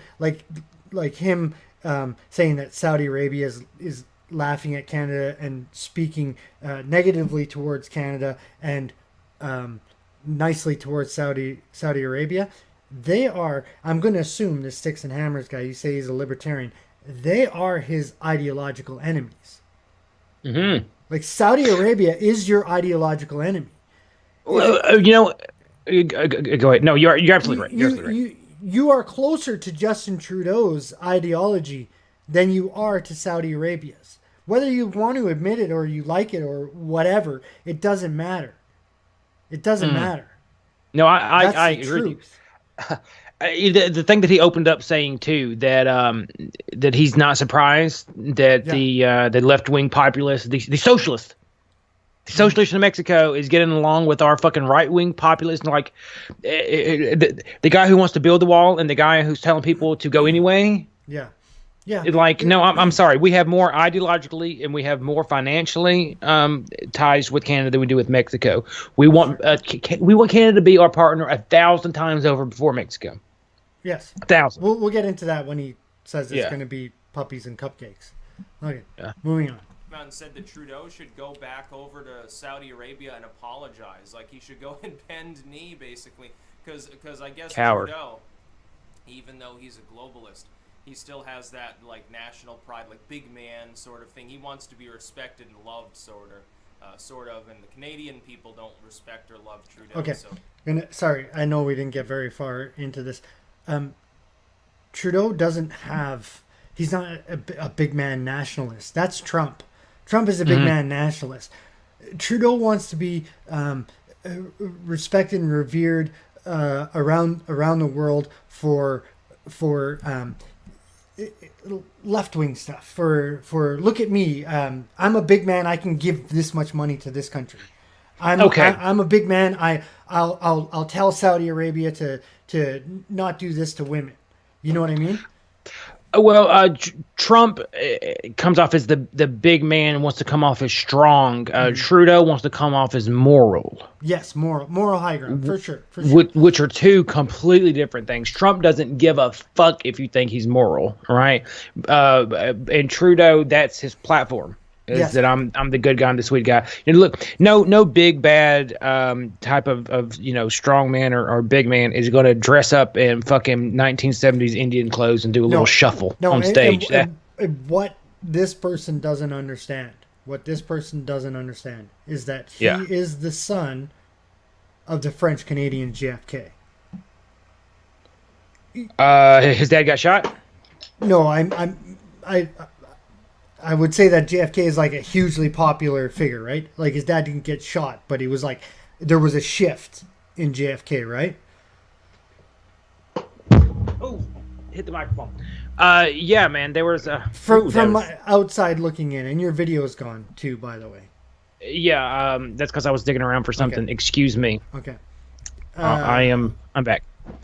Yeah, man. I don't know that much about that, man. I certainly wasn't around in 1965 or whenever it was He's that super Kennedy was shot. popular. He's super popular. Yeah, no, he's right? he's super popular, but I don't think he would be so popular if he wasn't shot, though. Okay. So that's Okay. I think he got the Kurt Cobain effect. Okay. I was under the impression that he was super popular before he was shot, but his dad was highly popular. He basically saved the French language in Canada, put it into law because it was on its way out, and Justin Trudeau is trying to fill the shoes of his father, right? Mhm. I mean, like there are differences in the policies of the two, but he is trying to do it. Like he wants to be loved by everybody. Yeah, no, that I Is the believe. thing. He wants to be loved by everybody, and he will do whatever it takes in the SJW sense, or the overachieving activist sense. Like we're in debt since we had a $2 billion surplus, which isn't a lot, but still, we had a $2 billion surplus the day he took office. We're in massive debts now because he just spends, but he still gives money to other countries, and Right. and Well, like we're he massive gave- debt. We still give a bunch of money. he yeah, but you, it's not necessarily throwing around, like, you know what I Yeah. mean, like We're way off topic, by the way. yes, okay, sorry. Yeah, that's all right. Let's get back to the video. We got 10 minutes to watch. He wants the other world leaders to like him. Trump doesn't even talk to him. I wouldn't talk to him either, considering the way Trudeau has acted. It's actually, he's an unhinged individual, and some people are sitting there focusing on Trump supposedly bullying others, and Trudeau, meanwhile, is making all these snarky comments. And he does it like one of those kids that they wouldn't fight you directly. Both of them so snark. they wait until your back is turned, and then they mumble something, and it's passive aggressive, and they think that they're really funny and smart, and it's like, no, actually, you're just a jackass and a coward usually. That's how Trudeau operates. Okay, Trudeau would straight mollywog this kid, like he would, like okay. You've obviously spent 5 minutes looking into this. Like, honestly, you've spent 5 minutes looking into this. He has a winning amateur boxing record. He's an average amateur boxer. Like, he's not a great amateur boxer, but an average amateur boxer would straight whip the shit out of an untrained person. A few right-wing politicians and right-wing pundits have made the mistake that he's making right now, and have challenged Trudeau to fight. You can find it on YouTube. Go ahead and watch it. Trudeau beats every single one of them. So to call him a coward is a little off base, a little insincere, considering that Trump says way worse things in the same fucking way. And it's not like Trudeau hasn't been saying the entire time, I'm not going to let Trump push me around. He was nice to Trump because it's called fucking politics. Everything he does is about fucking politics. Of course he's going to be nice to him when what do you want him to do? Walk in, fucking throw his dick on the table, fuck you, Trump, we don't agree? Of course they don't agree. They're polar fucking opposites. But they have to work together because there's two countries that have a 200-year history behind the fucking two of them. And this fucking cunt's ready to fucking sell that out like no problem. Trump fucking says Canada sucks and I'm going to believe him. Okay, let's carry on. But no, it looks like we will have more problems with Canada than with Mexico. Here's the thing. The Mexican president, the current leader, being marginally populistic as well as socialistic, kind of, I think wants to improve the economic situation there. They've got their own problems with a migration crisis. Therefore, he's literally building a wall on his southern border. Well, a fortified fence, but same basic principle. Maybe less effective It's already than a there. 50-foot cement embankment, but Parts of it. It helps a little bit. It's a delineation of where your country ends and someone else's begins, and it's like, okay, we stay on our separate sides. Good fences make good neighbors, a really old saying, really true saying.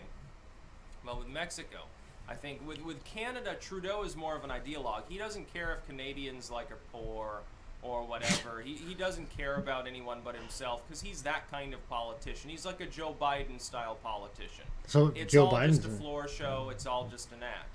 The Mexican president looks like he actually wants to help people out, and I think the reason is he wants to be popular. He wants to stay in politics. Hopefully not get like, Pause real shot quick. at by Yeah. cartel. Go ahead. Hey man, a socialist leader doesn't know how to fix an economy. Mm-hmm.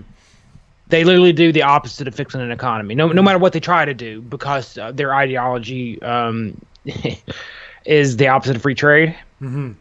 And they don't understand that some people have to accumulate capital in order to build infrastructure, right? Mm-hmm. Private infrastructure. Mm-hmm. So the more he tries to act to fix the Mexican economy, if he goes about it through socialist means, he would just make it worse. And a capitalist libertarian like Styx, I don't understand why he would not put that out there. Because he's an ideologue. Because he's accusing Trump. He's accusing Trudeau of being an ideologue, but he's actually the ideologue. See, So, yeah. Members or supplanted by his own forces in some way.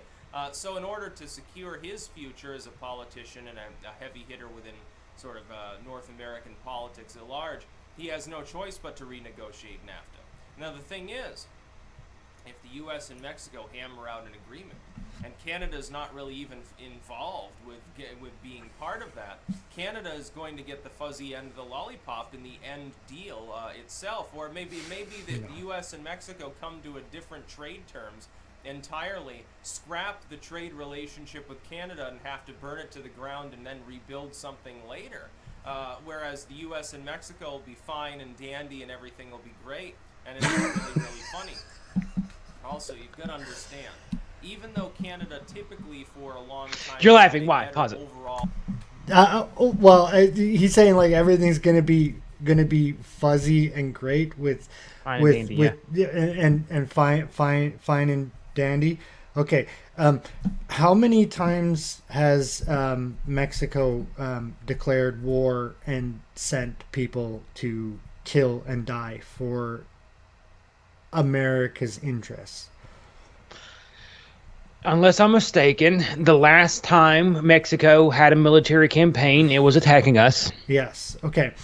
And during World War One, they had a fairly large group of armed men go into Texas and try to start trouble. Yes. And they were gunned the fuck down because we don't play at Texas. The only war that we didn't get involved in was that we didn't actually we were involved, but we didn't declare war on the people. Was Vietnam. So this goes to my point of him being an ideologue. So because Trump's not getting along with Trudeau, he's like completely throwing out the allyship and the history of Canada and the U.S. And at the same time, where I'm sure he is a Trump supporter, so he must be complaining about illegal streaming into the country and the costs of illegal streaming into the country. Now all of a sudden, because he's making a video that's attacking fucking Trudeau and my country, obviously I'm a patriot, so I'm gonna have something to say about that. Mexico's fucking great, and it's gonna be puppies, kittens, and blowjobs with fucking Mexico, who is basically a fucking third world country. Fucking full of gangs and drugs, and Americans go down there, Canadians go down there to visit, they get fucking beheaded by the fucking cartels. Like, it's a fucking, like, this video is a fucking joke. Okay, it really is. I stopped listening a little bit in. I'm gonna go through the whole fucking thing, but I mean, like, do your fucking shirt, get a fucking haircut, and do a little bit of research before you fucking do a video. A more powerful relationship with the U.S. We do an enormous amount of trade with Mexico compared to any other country, including China. Our biggest trading partner is Mexico. It's Wrong. Okay, the largest trading partner, and this isn't like, because you have to trade when you trade with the EU, you have to trade with them as a group. The largest trading partner of the U.S. is the EU. That's trading partner. That's not buying from the U.S. That's U.S. buying, them buying from the U.S. Second is China. Third is Canada. Fourth is Mexico. But now let's talk about who buys what. Canada buys more from the U.S. than all three of those. We are your largest buyer. Now let's talk about deficits. Okay, you have an $8 billion surplus with Canada. You have a $64 billion deficit with Mexico. Your deficit is over $100 billion with China and over $100 billion with the EU. We are your largest buyer. We buy more from you than your other trading partners, and we buy more from you than you do from us. Where is he get like a 3-second Google search would have told you this information? Go to your own government's fucking web pages and look it up. Fucking ustrade.org or whatever the fuck. Moving on. Most people think it's China.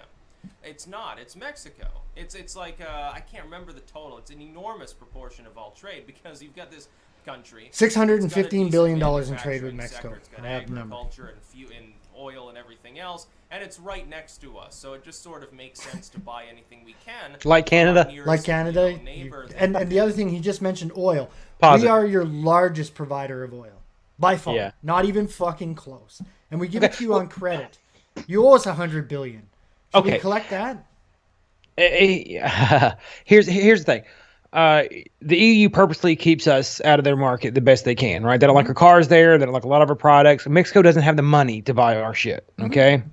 And so you guys are really the best trading partner that we could have. We share landmass with you, and you have the same money in a comparable economy to us. Your money is very similar to ours.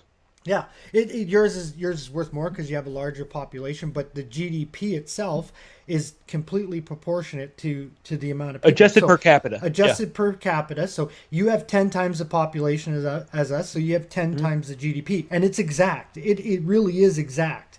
U.S. Like 18 trillion, 20 trillion, and Canada's 1.8 trillion, 2 trillion, depending on how the market's doing it at that time.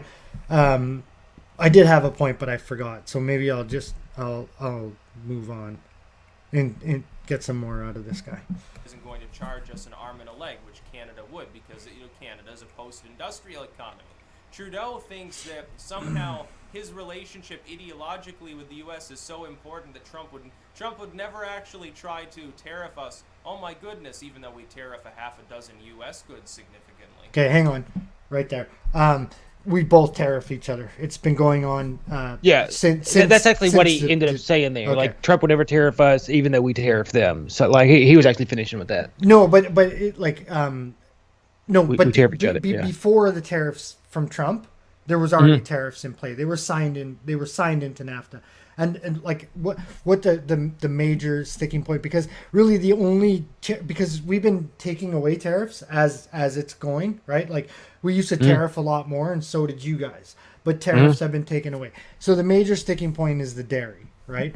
But what's never mentioned in the dairy is that there's actually only tariffs after $500 million, and even then we buy your cheese and stuff like that, but your milk, unless you change your laws of how you raise your cows, your milk still wouldn't be allowed in like we have laws against antibiotics, we have laws against human growth hormones, stuff like that. So like I have no problem with scrapping that and just letting it be the way it is. I'm a free market guy. Like just go ahead and do that. But just remember, our dairy isn't going to your country because of the system that we have. So we only produce enough to take care of the system in Canada, where you guys produce too much. You waste a lot. You throw a lot of your dairy away. Where in Canada, dairy doesn't get thrown away because it's capped, and we keep it that way. So if you scrap the tariffs on dairy and you make it so that we don't have the cap that we're producing anymore, our dairy is going to come down south now too, right? I'm sure your farmers don't really want that either. You know Fair what enough. I mean? It's a protection on both ends. But anyways, and you guys have a 350% tariff on tobacco. That's always been there. It's not like it's a new fucking tariff. You guys The can different- grow tobacco? Yes, in the summer in certain parts of the country. The difference in the tariffs that we already had is that they've been there the whole time, and they're not punitive. They're not to punish you. We didn't Right, say, or to manipulate you or in a to bargaining manipulate chip. you into bargaining. So like if you want to have good faith negotiations, and I'm gonna criticize my government, and I'm gonna criticize your government. My government went in there with we're not going to give this up, instead of everything's on the table, let's negotiate and see what happens. They went in with the fucking Trump's not going to push me around, we're not giving up this one. Like, to be honest with you, dairy is 2% of our economy in North America. So it's like it's such a non-sticking issue. But when you have two opposing egos the way that you do, it's going to cause. And also, Trump likes to negotiate in chaos and to try to keep people off. And the mistake that your government made coming in there was thinking that the tactics that they're using in Mexico and the tactics that they're using in China would work here. Like we know that we're your largest buyer. We're the big fish when it comes to trade. You guys are the huge fish for us too, right? Like you would withstand not trading with us better than we would withstand not trading with you. So the deal is, we get access to your giant economic market because we're a smaller country, so we get access to your market, and in return, you get basically unlimited natural resources at a fair cost that are mined environmentally friendly, and a pretty solid war partner. And our countries are basically ideologically very similar, like the people that are in it. Yeah. You know what I mean? Yeah, we largely share a culture, an economic system. Our political systems are very common. We share a language, and yada yada yada yada yada. So to attack us with tariffs and to call us a security risk is not good faith negotiation, right? It's bully tactics. It's the opposite. It's bully tactics, and we don't put up with that. We just don't. Don't like bullies. We don't like bullies. Neither do you guys. So it's like. It like he's talking out his ass here. Okay, moving on. And many more less than that. Canada's always had tariffs on us, and that's a separate thing. That's the tariff war. He's winning in that metric. No, too. he's not. Trump absolutely is. The thing is, the U.S. is such a major importer and such a major arms manufacturer and dealer, and such a major diplomatic presence in the world. It gives us an enormously lopsided degree of power in negotiating. That's true. The thing is that successive administrations in trade deals and in tariffs have largely ignored the issue because other countries, they only excised a little bit at a time. And so after successive generations, really, of people, we find ourselves in a situation where the entire world is able to trade freely and much more ably than us. They can sell us everything under the sun. We can't really sell anything in some Pause it. Yeah. That's the... Real quick. That's true with a lot of countries. Yes, it is. Right. Yeah. Like, I do not mind what he's doing with the EU. For one, I don't like what the EU is. I would like to see them attacked from every side, because I think I don't think that Europe is too balkanized. I think to unionize. Yeah. What they don't understand, the United States has been united under a common language, a common government, and a common ideology from the very beginning.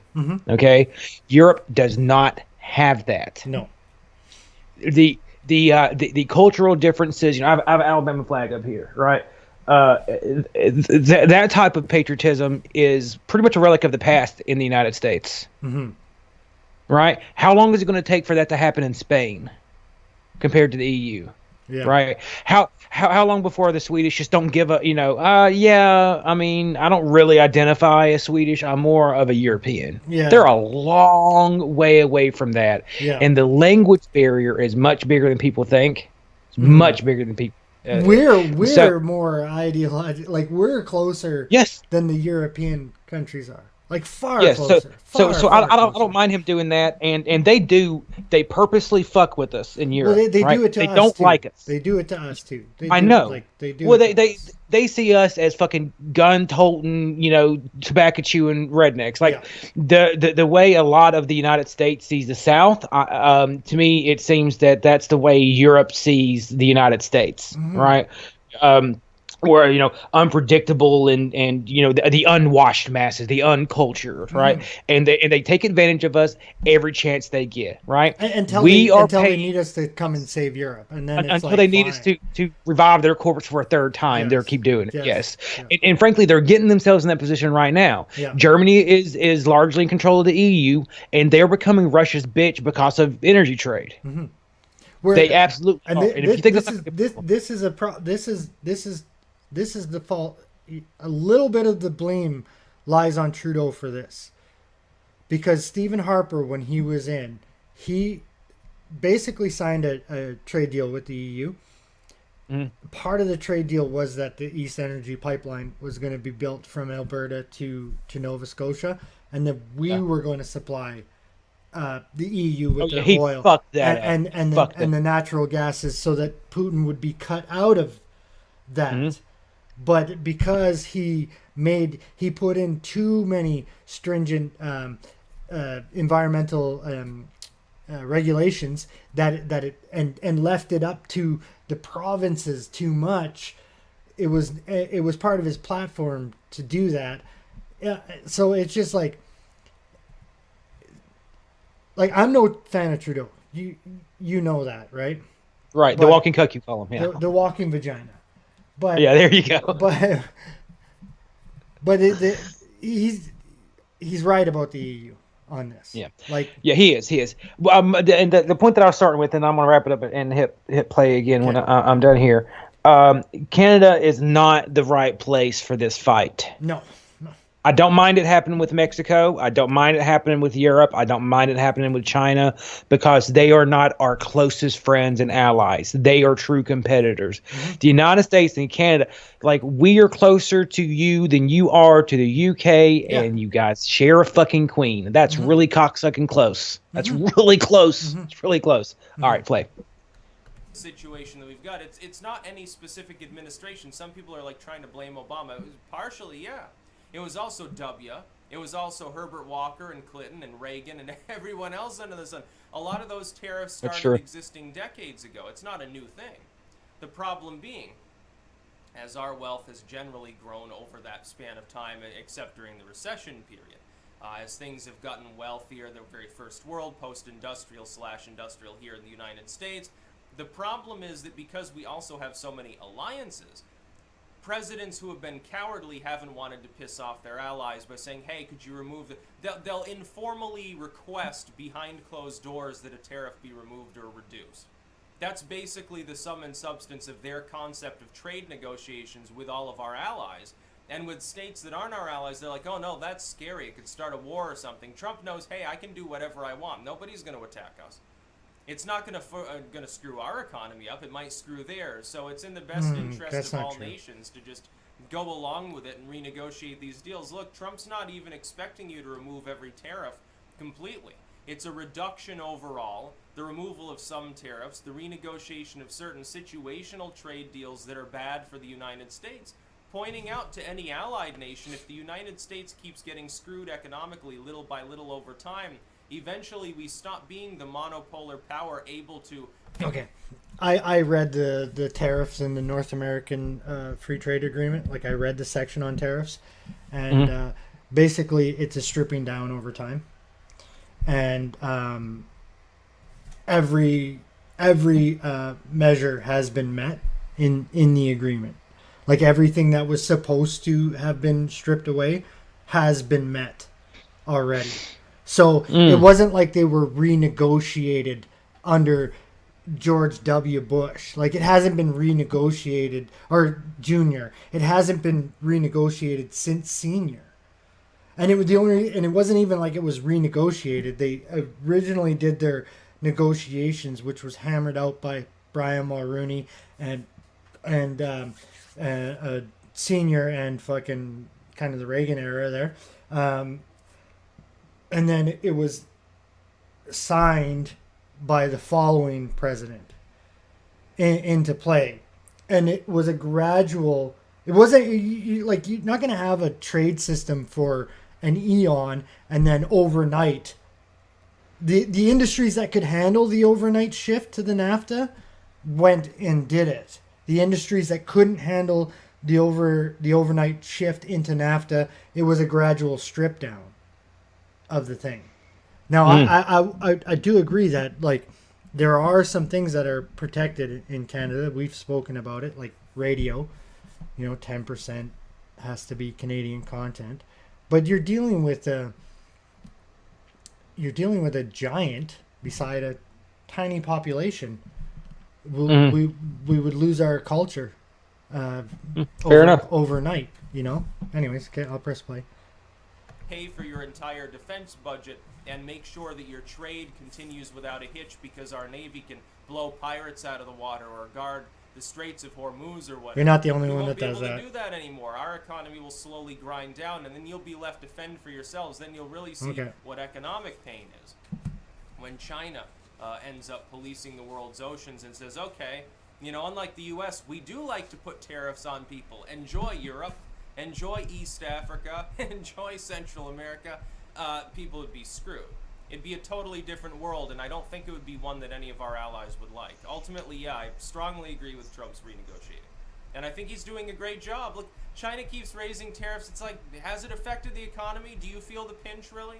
A very small proportion of people in certain industries might feel the pinch right now. Yeah, but Trump's fuck willing to them, right? directly subsidize you. We can outlast China for 1,000 years doing this. It's not a big problem. The libertarians into subsidization. He just will subsidize you. You're a libertarian. Give me a fucking break. Mexico is, and there you've got a somewhat of a fuzzy, warm-feeling relationship, I guess, coming forth. When are the Democrats going to declare that the Mexican president is a dictator and that Trump is evil for talking to him? I half expect that to happen. It's like with Cuomo and his epic gaffe the other day. Oh, America was never really that great. It's like, okay, so Trump wants to make it great, so the Democrats don't. Oh man, that's a really big midterm. So Cuomo's the gaffe from a entire top-ranking Democratic Party? Democrat. I can't wait to talk about that. But yeah, as far as trade goes. Pause. Yeah. Now. I'm gonna push back with you, man. I've heard 1,000 fucking lefties say America was never that great. Oh, who was it great for? Fucking wasn't great for the gays and the blacks and blah blah blah. And yes, that's pretty much a meaningless slogan. Like let's be honest, it's a meaningless slogan that is just supposed to pump people up. And they're falling into his hands when they say things like that. But back to the video. I want to say one thing about Mexico. So like back in February. When the trade NAFTA talks first started heating up, Trump wanted to get a deal done with Canada right away. He wanted it done right away. There was one that was ready to be signed. Mexico came to Canada begging us, please don't sign without us. Don't leave us in the dark. Don't throw us under the bus. We fucking beg you. So Trudeau, being the vagina that he is, said, okay, we won't negotiate without you. And now Mexico's negotiating without us. It's fucking hilarious. And this guy's like, yay, Mexico. No good deed goes unpunished. Nope. NAFTA. The thing is, Trump said basically we either get rid of it or renegotiate it. Sort of like all these other things. Like the TPP is dead in the water. It needed to It'll be never get modernized. signed. Good, by the way. It couldn't be renegotiated because it's too shitty. With NAFTA, it's like, And I'm glad it's already TPP failed. there. We'll fiddle around with it and try to work out some of the details that we really hate, and hopefully things will be better. Now, this doesn't mean manufacturing boom. This doesn't mean trillions in extra growth. What it does mean, though, is a little bit here and there. Even if it only spawns 10,000 additional jobs over 10 years, it's still better than the alternative, which is not gaining those jobs. Even if it only spawns $1 billion in extra GDP growth over the next decade, it's $1 billion more than we otherwise would have had. It's little things, incremental. Okay. Under the current trade thing that Canada and U.S. has, North America is on a record run for growth. There's never been the stretch of growth that there is. Current trajectory with the tariffs that are in place is by July 2020 that growth is going to end. So you explain to me how this is great. This is like, if it stops growth where there was growth and nobody was really being harmed, even with the dairy fucking tariffs, which I'm fine scrapping. I don't really give a shit. Your dairy farmers were not fucking starving. They have a lot of political power in the U.S. and the dairy farmers also have a lot of political power in Canada. That's why this is happening over the dairy, because they're powerful lobbyists in both countries. That's why this is a real fucking sticking point. Anyways, Mental steps towards a more virtuous economy that Trump is using. He more likes virtuous to think big economy. and make big, grand, sweeping statements, but it's the little components that add up. It's like if you're building a Lego castle. Well, one Lego is not going to do it. There is no castle-shaped single Lego. You have to put them together, and then He's saying a and it bunch of looks words nice that he all of a doesn't sudden, really but it's understand. built up of these little, seemingly sometimes insignificant components. Trump, I think, comprehends this. Some of our other presidents throughout time haven't. He just said he's playing 40 And chess. That's all he said. Democrats Yeah. don't wish him well. They're hoping he fails. Maher is literally hoping for a depression right now. Wonderful. Yeah, so someone with millions in the bank who doesn't have to worry about where their next meal is coming from hopes that the rest of the economy gets screwed so that everyone else feels the pain. Yeah, hopefully his TV show gets canceled if there is such a recession. That's about all. Okay. Plants are closing. Some plants are booming. So like the people that actually source the metal, they're on fire right now. The people that manufacture the goods after the metal, they're closing. The only fucking TV manufacturer in the U.S. is having to close. The oldest nails for building things, closed. So like I don't understand why you would say that it's a good thing when people are losing. It's like he's bought into the narrative that Trump is putting out to the point where he just believes it. It doesn't like I'm listening to what he's saying and knowing that it's not true, but he believes it. It's very strange to me to see a libertarian acting in this way, especially calling for subsidies. Like, I've never heard a libertarian call for subsidies before. Well, I've never heard a libertarian call for tariffs. No. So Yeah. it like the whole thing was, and just like the facts are wrong, and like you have one country that costs you a lot because they're climbing over your border, and another country that takes over wars for you. Who's your friend? Who's your fucking friend? When you have two theaters going on at the same time and you're bogged down and it's costing you too much, your brothers to the north took over one of the theaters for you, fought it for fucking 6 years with their own money and their own men. Be specific. What war is this? The Afghanistan war. Okay. So Afghan and Iraq. For 6 years of the Afghanistan war, Canada led the war. You guys went over to Iraq and you did what you had to do. In 2012, we handed it back over to you. I didn't even know that. Yes. You can Google it, look it up, do whatever. Yeah, do no, whatever. I don't doubt you. Yeah. So for me, the reason why I'm calling, and I don't actually know Styx. I'm sure he's a great guy, other than he do up your shirt. I love the guy's style. I love. Okay. He's like this weird kind of nerdy yet somewhat. Yeah, and I'm a blue collar kind of asshole. Yeah. Well, I'm not going to complain about the hair, obviously. Yeah. Yeah, because you have long hair too. You both. Yeah. Haircut. But you're calling Trudeau an ideologue. You don't like Trudeau because Trump doesn't like Trudeau, and maybe you don't like some of his policies. But to then all of a sudden pretend like Canada it doesn't matter and it's not your ally and Mexico's your best bud, that screams ideologue to me. It's foolish. It's foolish for one thing. Yeah, you're right. It is foolish. Like the allyship and the partnership between Canada and the United States of America goes beyond our leaders. Goes beyond the politics. It goes down to the people. Now, in every war that the other country didn't get in on right away, or didn't get in on at all, the citizens traveled to fight those wars. Starting with World War I, the Americans traveled to Canada. World War II, traveled to Canada. Korea, before Canada got into Korea, traveled to the U.S. Vietnam, 30,000 Canadians traveled to the U.S. Every war since Vietnam, we've been in it together. So, I mean, obviously there's a kinship between the people. Obviously. And if people like him want to throw that away because you have a loud, boisterous president that tells you that Canada's doing you wrong, excuse me, sir, you have a trade surplus with us. We buy more than anybody else.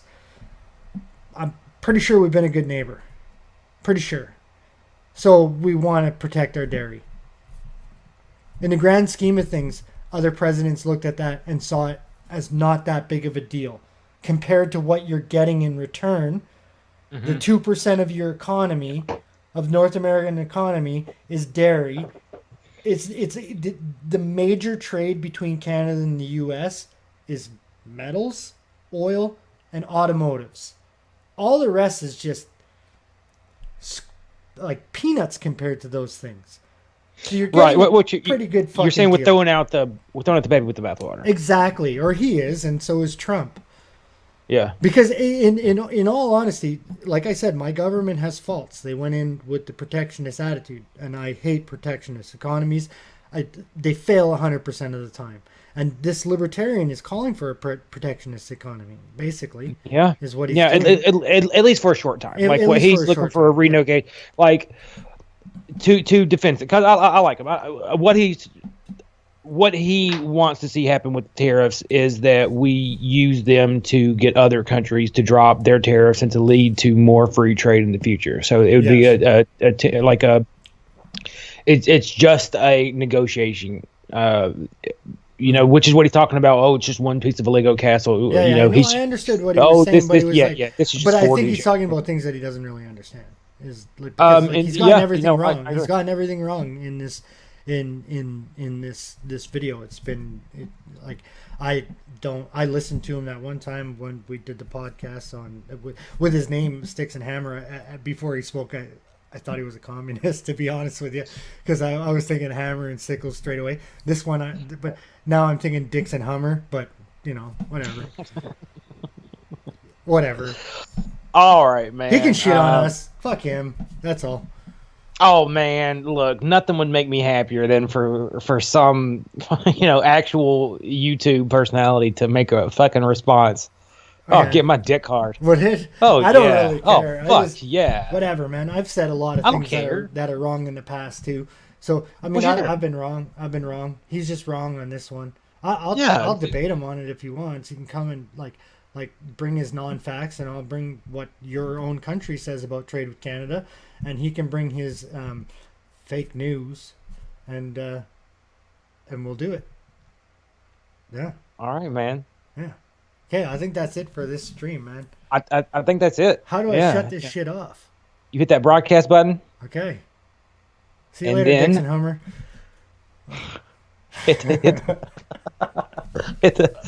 And then the check mark next to the YouTube icon. Okay.